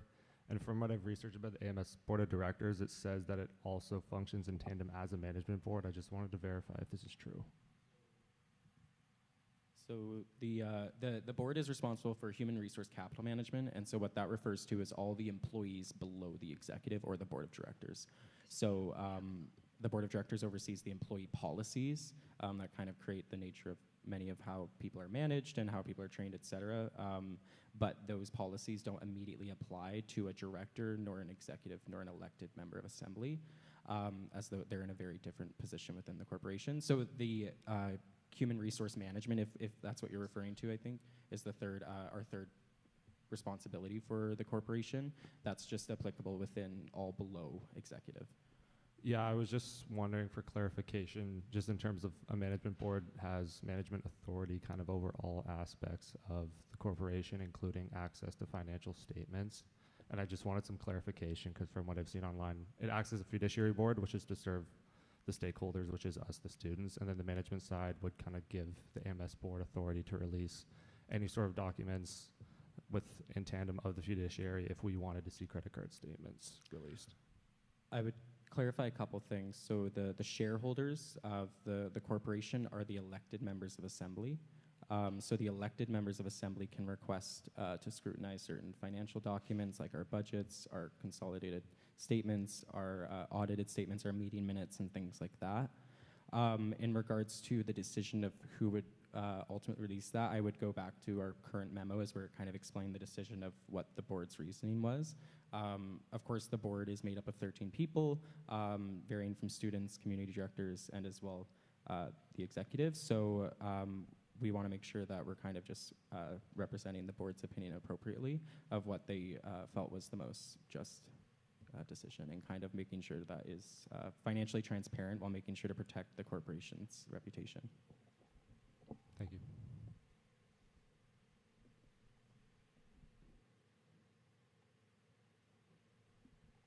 You're just talking a little bit about the board's role in like financial transparency and things with the AMS. I was just wondering if the board has any role in the development of the credit card policy that's for the AMS? Yeah, the board will be the one. So because that's a corporate policy, it will get approved by the board, as well as anything for amendments to bylaws or further board policies. And then the chair will, of course, work with the secretariat to bring anything that is necessary to amend or look at within the society's policies and constitution. But yeah. Follow-up? Yes. I'm just wondering within that if the board's going to take into account like students' thoughts on that, how you're going to report that back to an AMS assembly or to members of faculty societies, just so there's lots of input on that. Yeah, I think, I mean, as the chair or the vice chair, our emails are always open, so we're always open to meet about concerns of our current corporate policies, controls, processes, and how that can be improved. And so just read each to my email or the vice chair's email. In regards to kind of once the policy's done, all of our corporate policies are made publicly available online under the policy section of the AMS website, under the corporate section. So when it would be complete, in theory, that would be found there. Thank you very much. Are there any speakers further? Yes.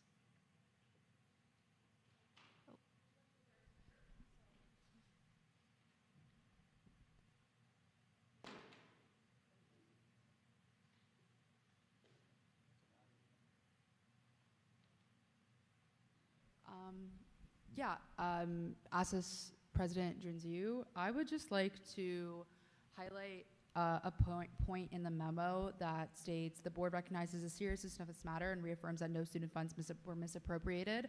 I don't believe that that's true, and that the board further reaffirms that this matter has not been resolved in regards to corporate risk by the judgment of the management and the board. And while I cannot comment on the corporate risk, I don't necessarily think that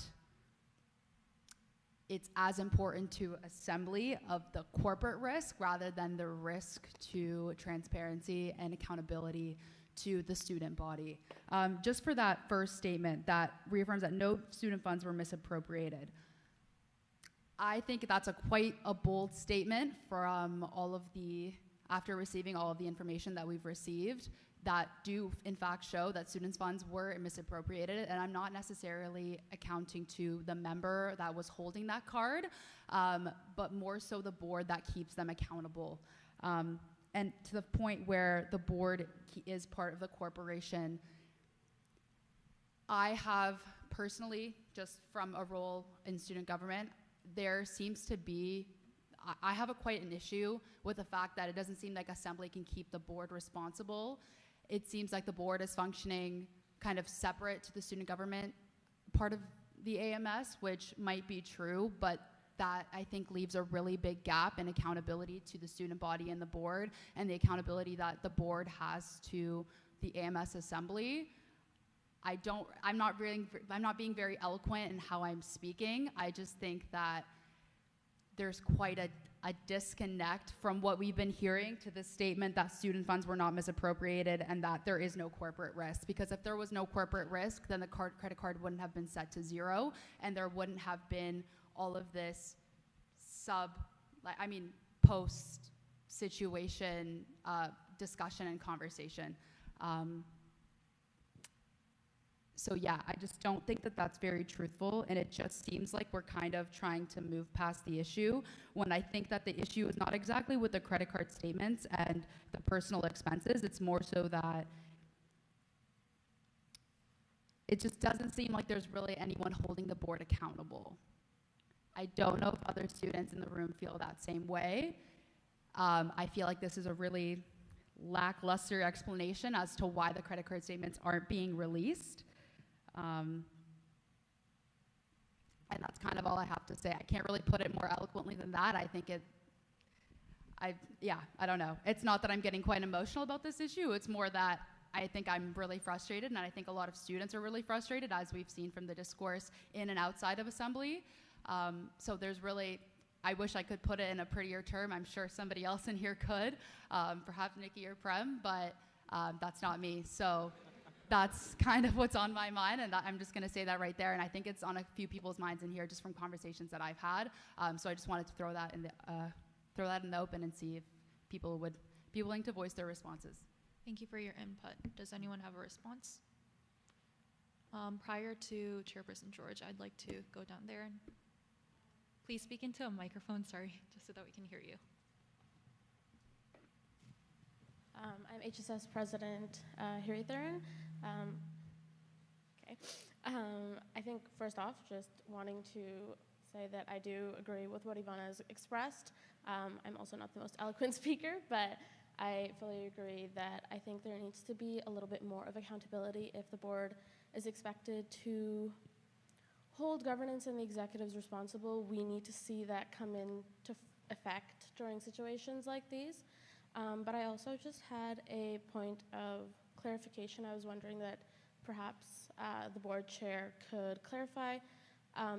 Maybe I misheard because I'm on the other side of the room, but I think I heard something earlier that members of Assembly are stakeholders and can request access to financial documents and other reportings within the AMS. Is the reason the board, if we had made this request rather than publicly available to the student body and had requested that these documents were released to Assembly, would that change the board's response? One, and two, would that, at that point, if Assembly is officially requesting that it's at least released to us, is that kind of like, I guess, you would have to disclose that to us since we are the stakeholders? I think that's kind of my question. Thank you for your input. Are there, one moment. Are Can- there, prior to your response, I just want to hear if anyone else has one more thing to say. Yes, Prem, do you have a mic?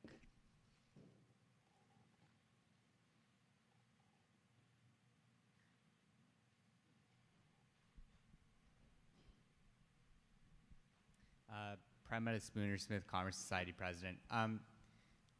One thing that resonates with me, what's already been said, is that we are shareholders, the people that are sitting here.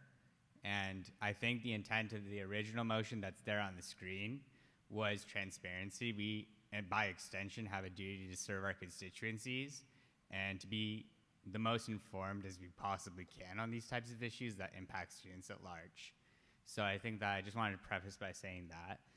I had a question to the through me to the board chair about the timeline around personal expenses, because it's been brought to my attention that there's 3 separate personal amounts in Appendix A that are identified. And so I was just wondering how that fits into the broader timeline that's been outlined, because in the timeline of AMS credit card issues, I'm not seeing kind of a very clear approach on that. And I guess my question is more to, was the president's credit card set to 0 because of the frequency of these personal expenses over multiple periods of time? Would like to just seek clarification on that. just one moment. Are there any further speakers prior to Chairperson George? You may speak. Prem, I'll just yours because I think I can recall it all. There is your questions around the timeline of looking at or identifying personal expenses versus the timeline and how that coincided with the timeline necessary of like the credit card limiting. Yeah, so the first personal amount that I see here is 7 to 25, and then the next one is 10, 24, 25. So I'm just wondering the gap between all the personal transactions, was the decision to set the card to 0 made initially, like immediately, or because of the frequency of the 3 transactions? Yeah, so it was the setting to 0 was because at that time the problem and the risk identified was that there was a substantial delay and or unwilling to submit of the receipts on time based on the process. So it wasn't around personal expenses being identified at that time. October 27th, it was that we have seen that there's been too many receipts just been delayed in submission, and so that's why we set it to 0 so that there can't be any more expenses that would be awaiting a receipt for submission. So that's why that was done, and then it was remained and retained after, especially the confirmation from kind of, as I mentioned in that timeline brief of when the controller went through that reporting process. But yeah. So Yes. quick clarification. So is the controller's opinion that it was due to the time delay and process that there was an operational risk to the corporation, or I just want to be very clear on what was the operational risk? At the time of when there was a lot of missing receipts, yes, October 27th, the operational risk was that there was a neglect to submit receipts from the president's credit card. That was the operational risk. And then oh, I'm sorry. I'm just going to cut you off for another speaker.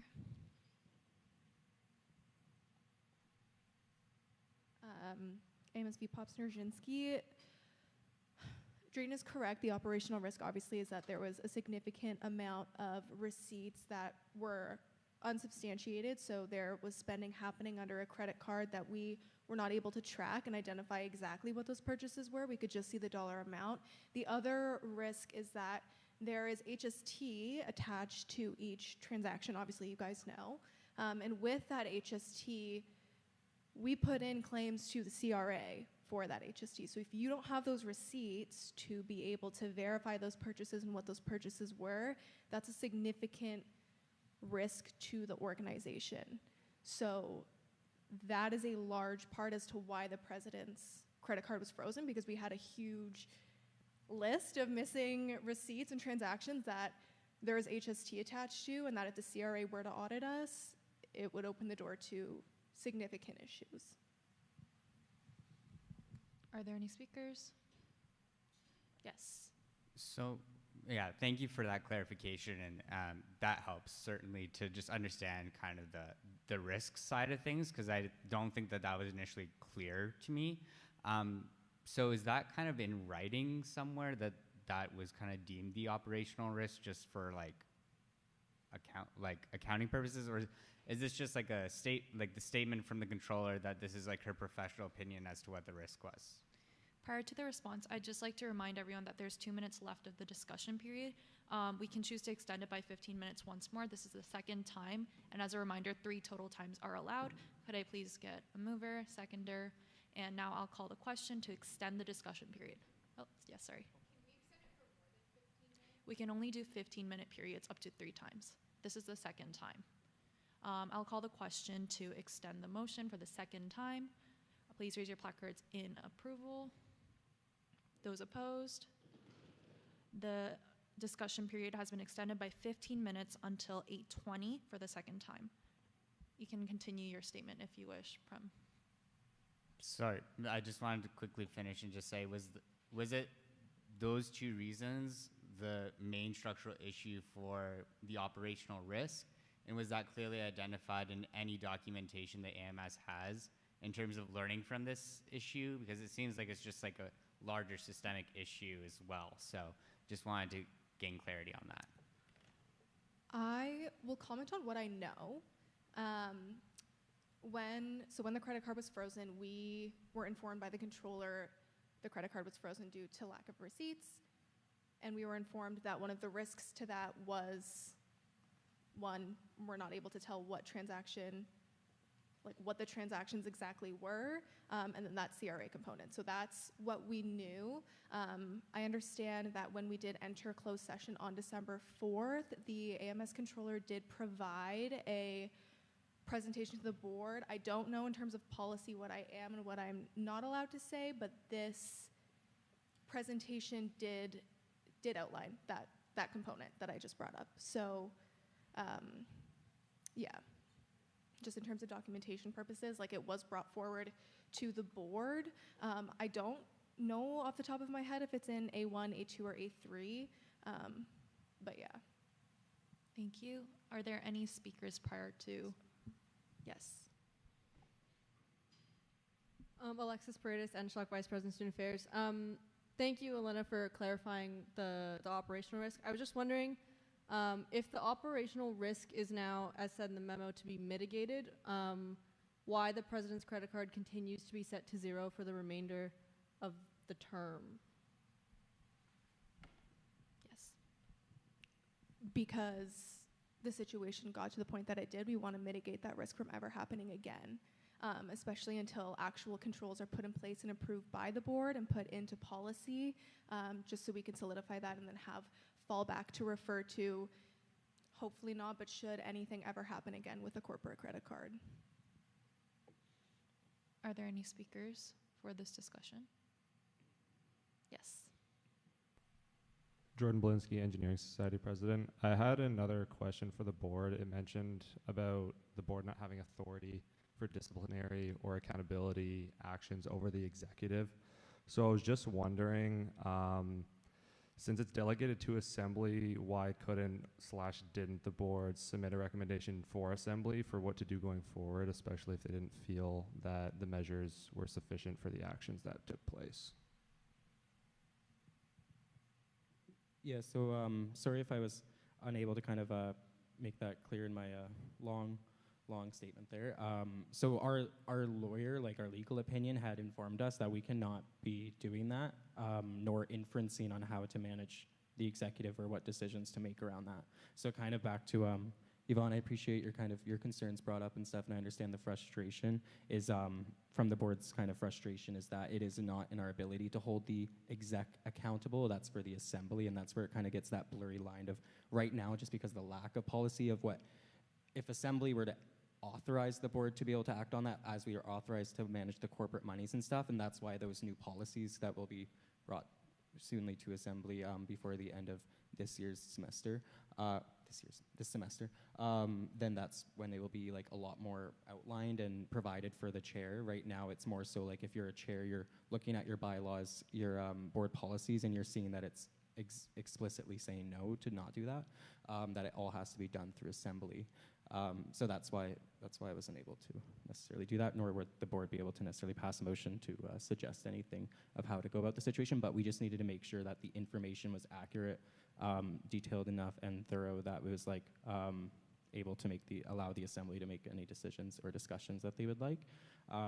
And by accuracy, we mean it has to go through the appropriate management offices with the appropriate certifications and expertise, like our controller and their staff, to make sure that we're not, again, making any unsubstantiated or half-baked claims around anything. Yeah. Thank you. Prior to your response, is there any speakers? Yes, Rector? Oh, okay. Sounds good. Yes. I was just going to quickly clarify, because you mentioned Assembly giving the authority to board to make a decision. I was more saying throughout the investigation from the board making kind of a recommendation or like paths forward for Assembly to kind of choose between so we could discuss it. Legal opinion was quite clear that is not what we can do, unfortunately, or else I'm opening up our directors to legal risk as well. Rector Boychuk-Hale. Kind of going off of that, and I'm more so thinking for the future, and I guess this question is directed at the board.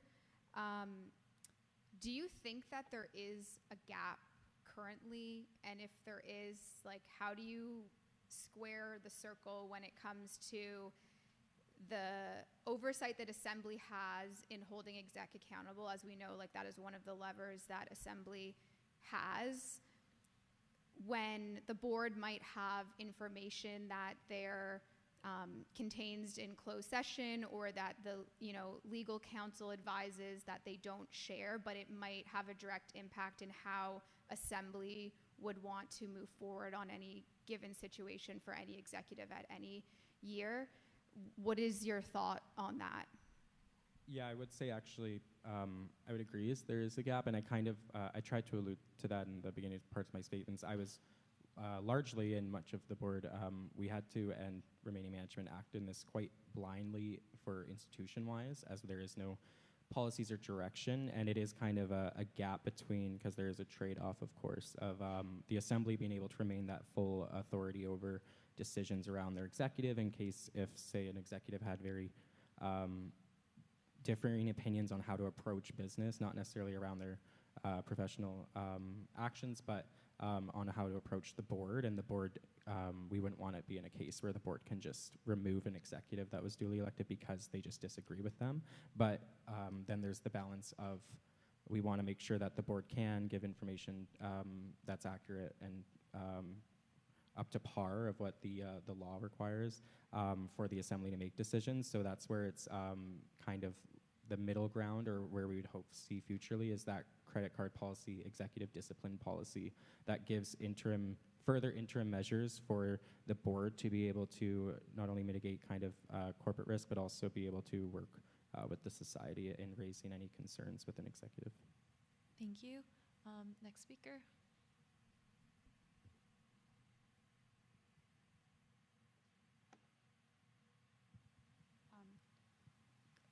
President Drinziu from ASIS. I'd just like to respond to the point about what you said about the board not being able to hold the AMS executive accountable. While it wasn't exactly the point, it was more so the opposite way of Assembly holding board account. I don't understand that that's what you were adding onto it. However, I think part of my issue was with the memo.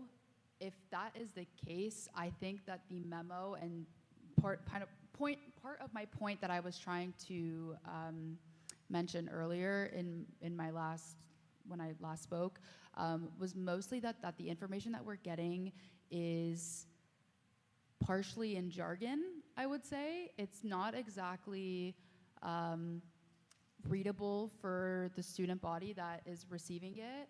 I understand that at Assembly, we all work in student government, we all know what the words mean, we all know what the sentences mean. However, as you can see by how many clarification questions are being asked today, how many clarifications were asked when A1, A2, and A3 were submitted to the Assembly, there is a lot of wording that kind of takes away the responsibility of the board, that takes away the risk of the board, that mitigates the board members' risk.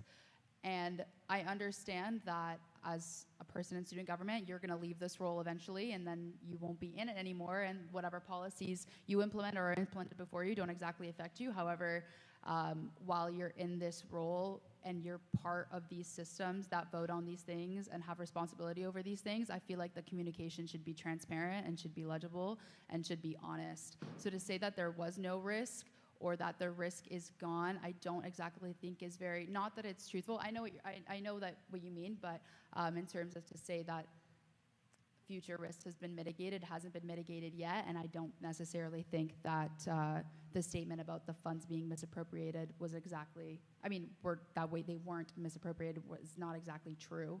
And then also some of the other statements here today have been very vague. And that's my issue. I understand, having vagueness in your statements kind of mitigates the risk from yourself taking the blame for these things. And I don't necessarily think that there is somebody specific to blame. I think it's the system to blame. However, being part of the system, there has to be more accountability in the words that we're using. And I think that that's what I was trying to say. I hope it's more clear now. I think if the memo was to be released, as somebody had said prior, we would have had a little bit more time to prepare it, but just in my really quick thoughts, that's what came out earlier, so I hope I was a little bit more clear now. That's my response. Thank you very much. Are there any further individuals who'd like to make a point? Yes, Rector. Rector Boychuk-Hale. I had a couple things. I'll say the first one and then let someone else speak if they want to. It actually goes off of the last comments about, the average student trying to understand a lot of these memos. And one thing that I noticed in all of the discussions that we've had over the last little while, the verbiage that I've noticed has always been personal expenses or expenses that did not have a receipt. And for the first time, I'm noticing in the Appendix A is the language of insufficient evidence for AMS expense. So it's slightly different from what we've heard, and I'm wondering if we can get some clarification on those line items about the library and some of the food under that. Does that still mean those are expenses that were for the AMS but didn't have a receipt, it got lost, or is this something completely different? Thank you. Prior to anyone speaking on that, I would just like to remind everyone there's 4 minutes left on this extension period. We can choose to extend it one final time for 15 more minutes until 8:35. Yes. So first mover, seconder, thank you. I'll call the question. All those in approval, please raise your placards. Those opposed, any abstentions? This discussion is set to end at 8:35 p.m. and you can respond now if you'd like. Thank you.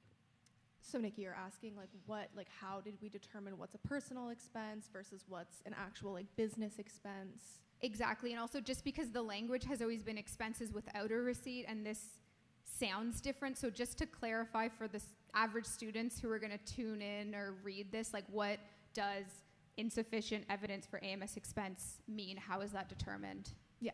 So essentially, when you're going through the list of MasterCard transactions, and I'm sure potentially other FactSoc presidents, you might know this as well, but there's certain types of transactions that are normal for a business purchase. So for example, under the VPOPs umbrella,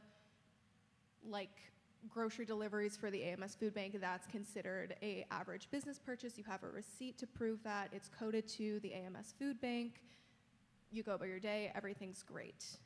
However, there are some expenses that you can see on a credit card where you obviously know that has nothing to do with the business. So for example, dynamite, when you see that purchase on a credit card, what is the AMS doing with a purchase from dynamite? Nothing. That's not a business expense, that's a personal expense. So it's automatically deemed as personal.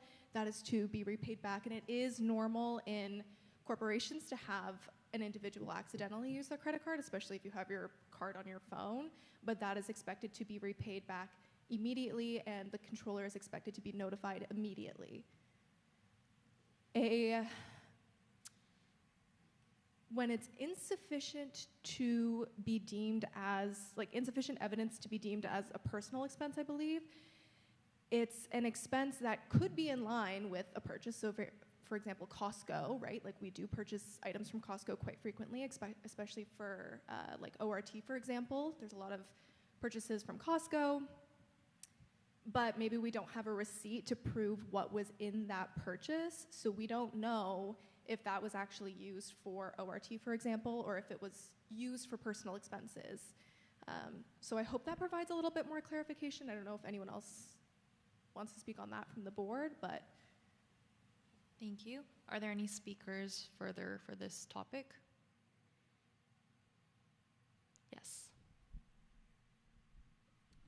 Jordan Blinsky, Engineering Society President. I just had one last kind of note from the stuff I've heard around the room, just in terms of the fiduciary relationship of the board of the AMS, where it does kind of require high trust and honesty and loyalty to the stakeholders, which has been identified as the AMS Assembly, and that the initial request for the full credit card statement, although doesn't need to be in full, just unedited and unnoted, but there is a section of the credit card statement that has been provided with a nice amount of detail. I'm just disappointed that the whole thing couldn't be done, as it's been clearly shown that for some purchases it was able to be displayed, no problem.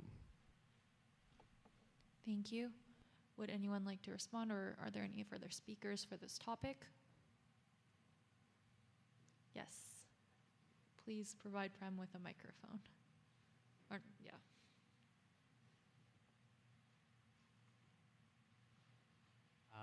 Sorry, Prem Spooner, Smith Commerce Society President. I just wanted to ask one kind of more general policy and like long-term strategic question to the board, to the AMS if applicable. Is just how kind of this credit card policy, once it is established, what the implications will be for faculty societies, if faculty societies will need to start. I know that certain faculty societies already have like credit card statements and processes that are quite robust, whereas others don't, example mine. So would be wondering as to kind of what this will mean in terms of the implications for faculty societies if credit card policy is passed and how that is kind of being considered in the larger picture. Yeah, to assure you is board corporate policies typically don't apply to FactSocs unless it was like an assembly policy, as you guys are under through the assembly, but the board has no authority over that unless it's specified in, say, your like service agreement for the FactSoc or something, but right now there's no intention on that.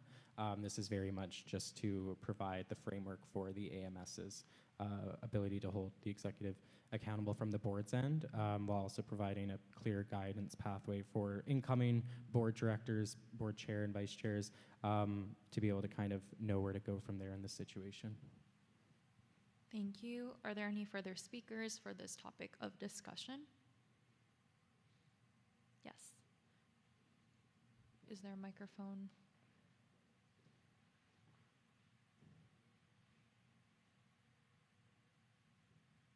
Hello. Oh, there we go. My name is Alan Savini, and I'm the ACES rep to the AMS. I just wanted to first say, as the ACES rep, that I am the students of the ACES Arts and Science have been incredibly disappointed. Everything I've heard from them has been quite horrific to hear that their trust in AMS and student government as a whole has been eroded to such a degree that I would not blame them for not voting ever again. Frankly, I have one question to ask. At Special Assembly, we heard that the personal expenses totaling $377.32 was a single purchase made by accident. However, we see in the transaction list, there's both a $254 purchase at Dynamite and a $111 purchase at Costco. Both were classified as personal expenses. So I just wanted to clarify which one's the truth. Is it what we heard from Assembly, or is it what we see in the motion today? Thank you for the question. Do we have a responder? So from the board's position, the Hi, sorry, I'll just speak to a viewing as I was the one at Special General Assembly. So I'd like to note that the board did not make that statement about the one purchase. What we have shown you in Appendix A is the correct thing. Yes.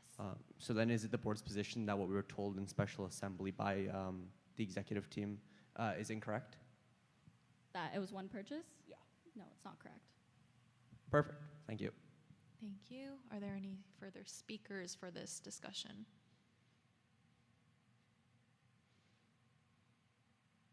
All right. Oh, do you have?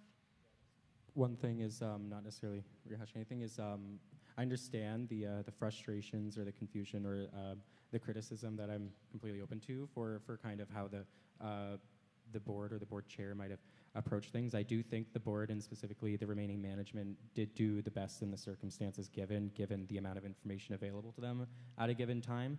But I also think there's definitely always more opportunity to address many of the kind of those concerns that Ivana was getting at for future boards. And I think like luckily within our roles now, we are able to kind of see in addition with the executive discipline policy and the credit card policy to be able to kind of set forth future measures for that. And further, again, I really do want to reiterate is that when it comes to kind of looking forward for how the board can improve, as the shareholders, our emails are always open, and you guys are the priority for the board of making sure that we're holding your trust, your satisfaction, and making sure that you guys can trust that the expertise and the processes within the corporation are enough to make sure that we're being fiscally responsible, but also holding students' trust and engagement. And so I just want to kind of state that before we end this conversation tonight.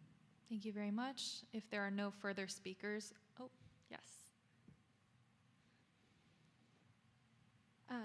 Just a couple concluding remarks from me as well.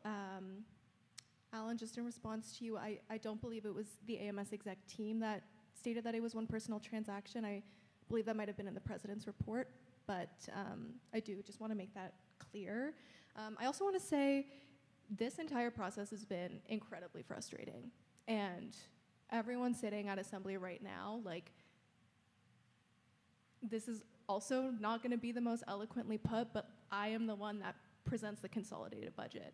I sat down with the AMS executive team and I stated expectations for how we spend, including how we spend on our, how we spend in terms of our teams and what we approve our teams to spend money on. Like, we're the executive, and I don't think, the VPOP's role is one of fiduciary responsibility, but I believe so strongly that that fiduciary responsibility should be equally carried by all three executive members. And to navigate this process has been a very, very frustrating experience. There are gaps in policy that we have addressed between the board of directors and Assembly. To navigate that is so frustrating. It felt incredibly powerless. And I really hope that we can find a balance between the two. And I am curious about, discussions that I think need to be had in future assemblies this year, not just in the future and in future years. This year, we need to have those discussions, because I do think what happened is unacceptable. I'm not going to sit here and pretend like it is. I can't do that. And yeah, I feel incredibly disappointed, and I just want to make my position very clear. I also think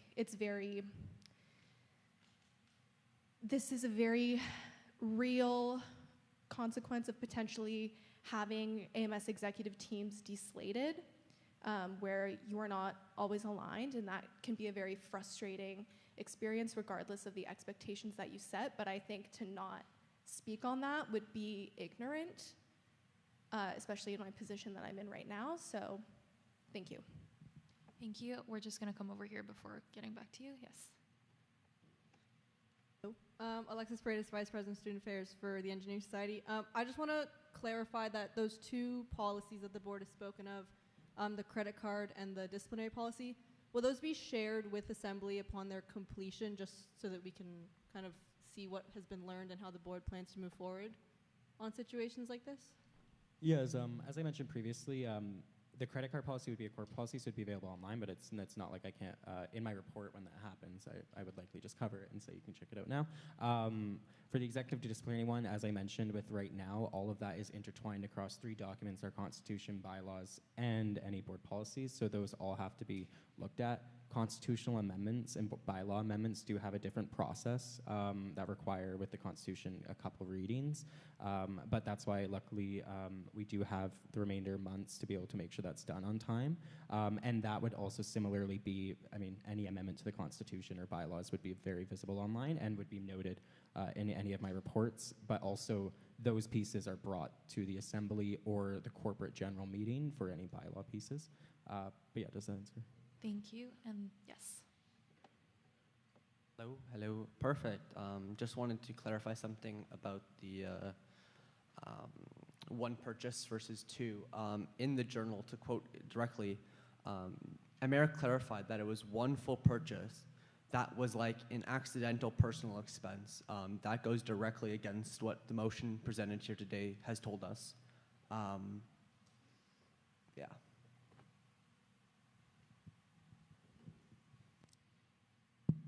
Okay, so President Ammer, just to speak a little bit on that, in terms of the one accidental purchase, that was the dynamite purchase. That purchase was the one that was caught pre-even coding. That was the one that we had initially caught in terms of ensuring that it was paid back, and that's why there are 2 separate dates that are being paid back.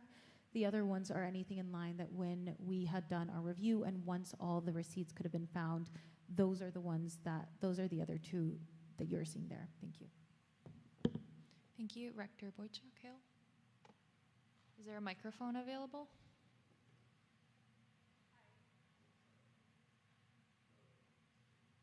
Thanks. This is a different topic, but I'm wondering regarding the executive discipline policy procedures, not exactly sure.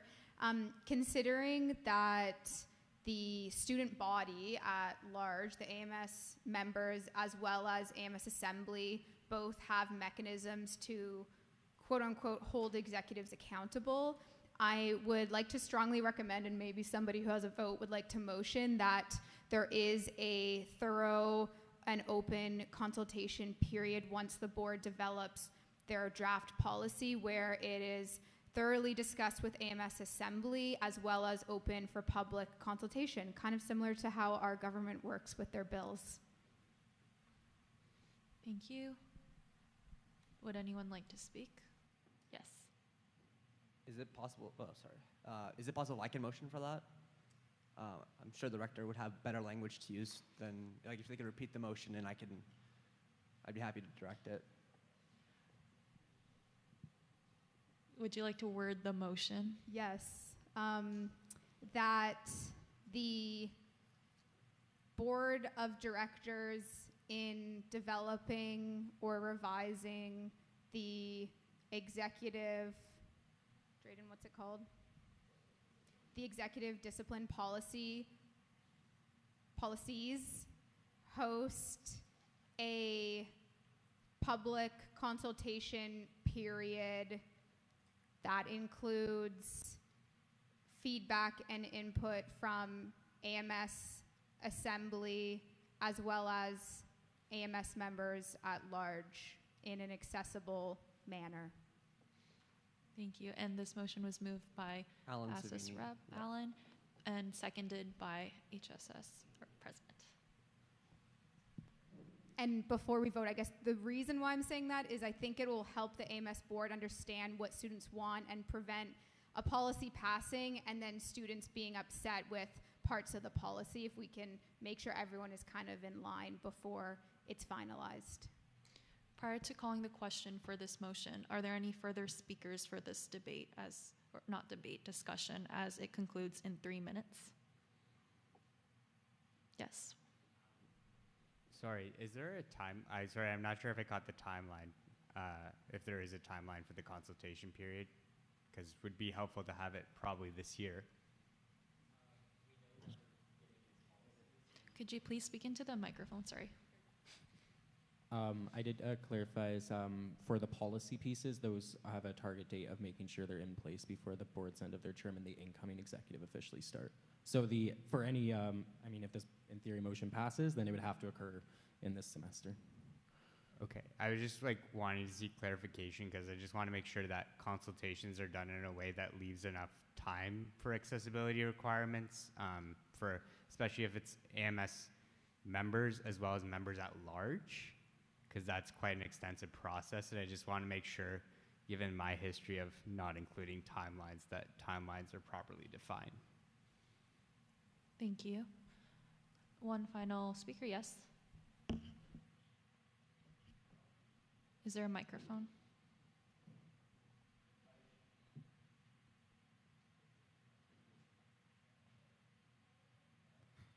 Oh, there we go. In that case, can I amend the motion that we proposed to include a timeline? I'm not sure what would be the best suggestion. Either it could be end of the semester for April 30th, or it can be earlier, depending on if anyone has any opinions on that. But I think that would be helpful just to have that in the motion wording itself. Point of order? Would you like to say it? Can we add 4 or 5 minutes to the discussion period because we're debating a motion, so it shouldn't be part of the discussion period? Okay, since it's not part of the discussion, we can end the discussion here and add 5 minutes to discuss the motion. I just want to make sure that if people have discussion items about this whole discussion period, that they get to allow that. Prem had raised his hand before I brought up the motion, so giving us 5 minutes back once this motion is passed or not passed to resume the discussion period. Okay, we can do that.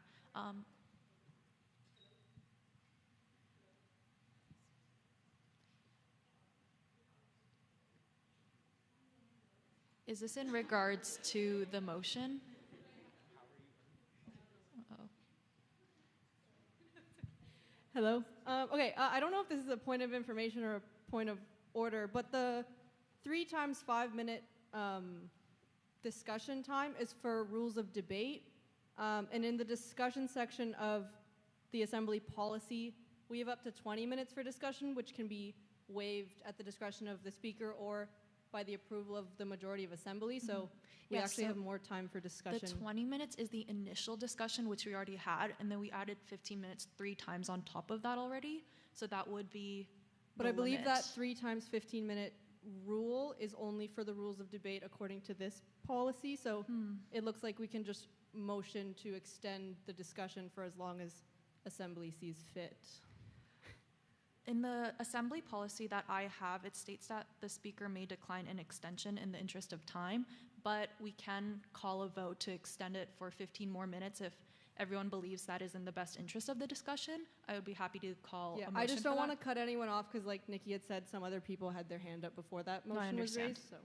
I'm going to go forward by discussing the motion and the amendment to the motion prior to extending the discussion period for 15 more minutes, if everyone sounds good. Okay, so the initial motion was to create a sort of consulting period, is that what we called it? Consultation. And the amendment to that was to add a timeline to this specific consultation period. So I'm going to first call the question on the motion and then, or the amendment, and then finally on the motion. So could I please get you to raise your placards in favor of the amendment to the motion? All those in favor? Those opposed? Specify.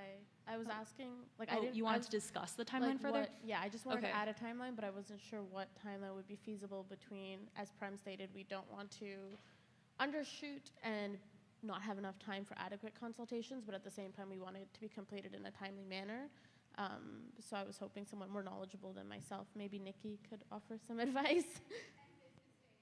10 business days? On the AMS website. On the AMS website, 10 business days, and an email. When would to the assembly? Like, I guess, I think my understanding was also like by when? Like it would need to be done by March or by February or something like that, just to make sure it's done ideally this year and not pushed into like on the back burner. In regards to the clarification for timeline. Yeah, so Vice Chair Ali, can I just have a quick specification on whether it's the policy done or the consultation done for that timeline? The consultation. Okay, so I can speak to this a little bit. So the policy itself is actually coming to our governance committee tomorrow. We are happy to have the consultation period done by mid-March, if that works. Consultation completion mid-March. Does that sound great for the mover and seconder? Yep, can we set it for March 15th specifically? Yes, sure. March 15th. Amazing. That is, yes. She said the consultation done, but if we're opening it for 2 weeks, it might not be March 15th. Yes. So,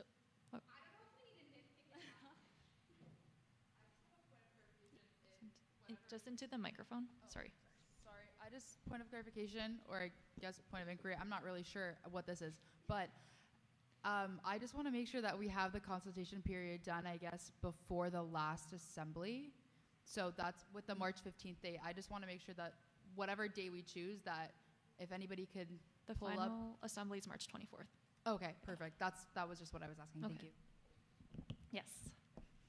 Can I add that the board bring its findings from the consultations to assembly, like whatever the following assembly is, so that it can be more clear once we show the credit card policy and like the changes that we've implemented, like these were the pieces of feedback or what students have voiced in the consultations. Like I think that's important, obviously, so people can see like this is what our students had to say versus it going into like a vacuum of the world. To clarify, is your request to amend the motion that we're discussing or for a future motion in a future assembly? Yeah, amend the motion. Nikki, you know what I'm trying to say.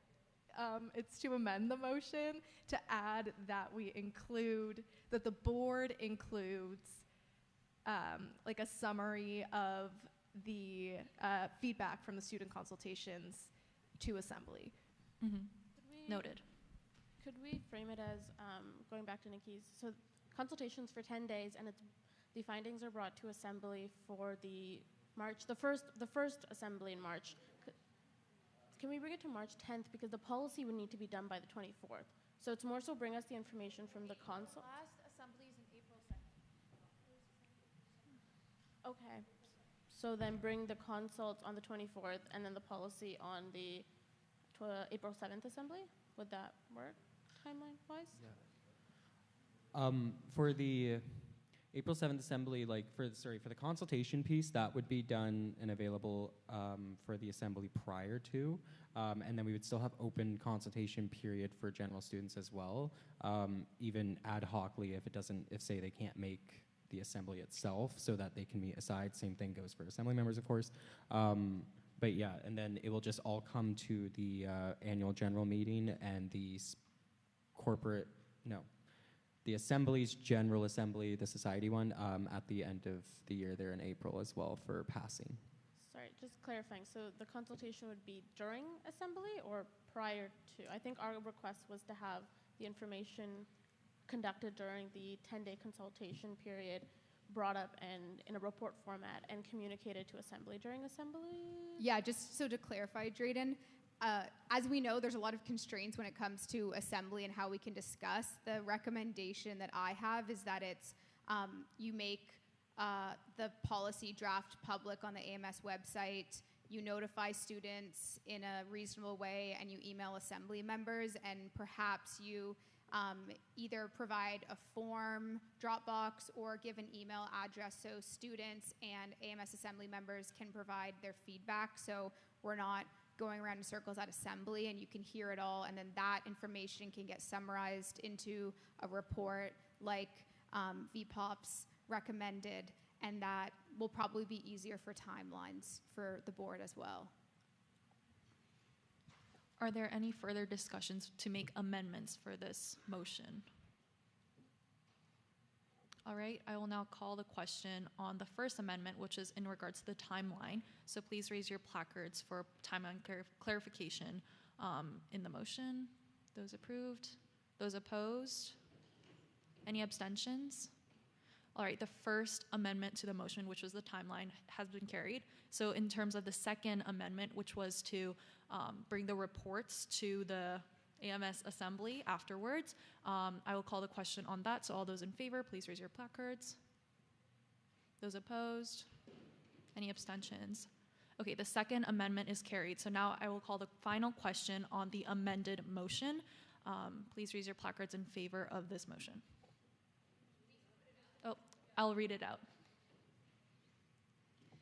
This motion states that the AMS Assembly call on the AMS Board of Directors in developing and or revising the executive discipline policies, should host a public consultation period that includes feedback and input from the AMS Assembly, as well as AMS members at large in an accessible manner before March 15th, 2026, and board should bring its summary to the Assembly following the consultation deadline on March 24th, 2026.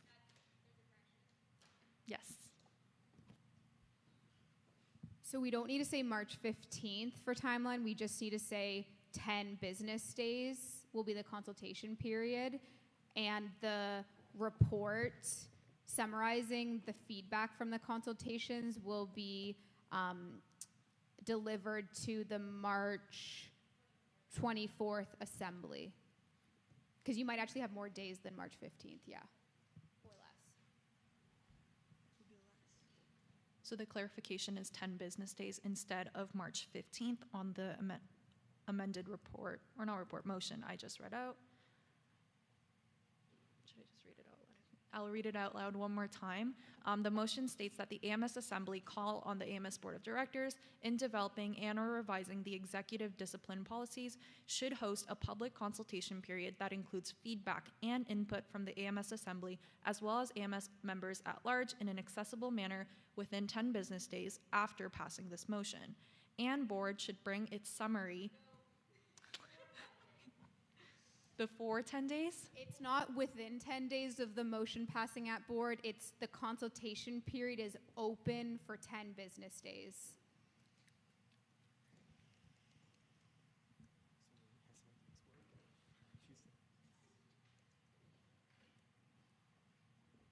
one last time, hopefully. So the motion states that the AMS Assembly call on the AMS Board of Directors in developing and or revising the executive discipline policies should host a public consultation period that includes feedback and input from the AMS Assembly, as well as AMS members at large in an accessible manner open for 10 business days, and board should bring its summary to the Assembly following the consultation deadline on March 24th, 2026. All those in favor, please raise your placards. Those opposed? Any abstentions? This motion is carried. Now, prior to calling the question, we had brought forth the potential of extending the discussion period one last time for 15 minutes. So I will call the question in interest of individuals doing so. This will be the final extension in the interest of time, as it is almost bedtime for everyone. I'll call the question for extending it one final time. Please raise your placards in favor.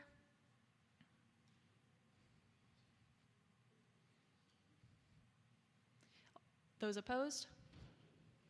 Any abstentions? The approval for the extension is carried. So we have 15 minutes from now, which will be 9:01 p.m. So if there are any speakers further for this discussion, please raise your placard. If anyone wanted the opportunity to speak.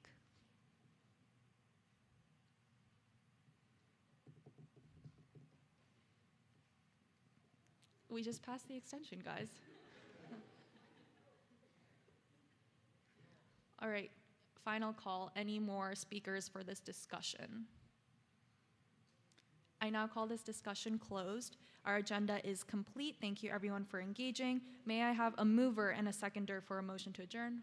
Mover, seconder, thank you very much. The motion is that the AMS Assembly adjourn the closed, or not closed session. We don't have to do that. Thank you everyone.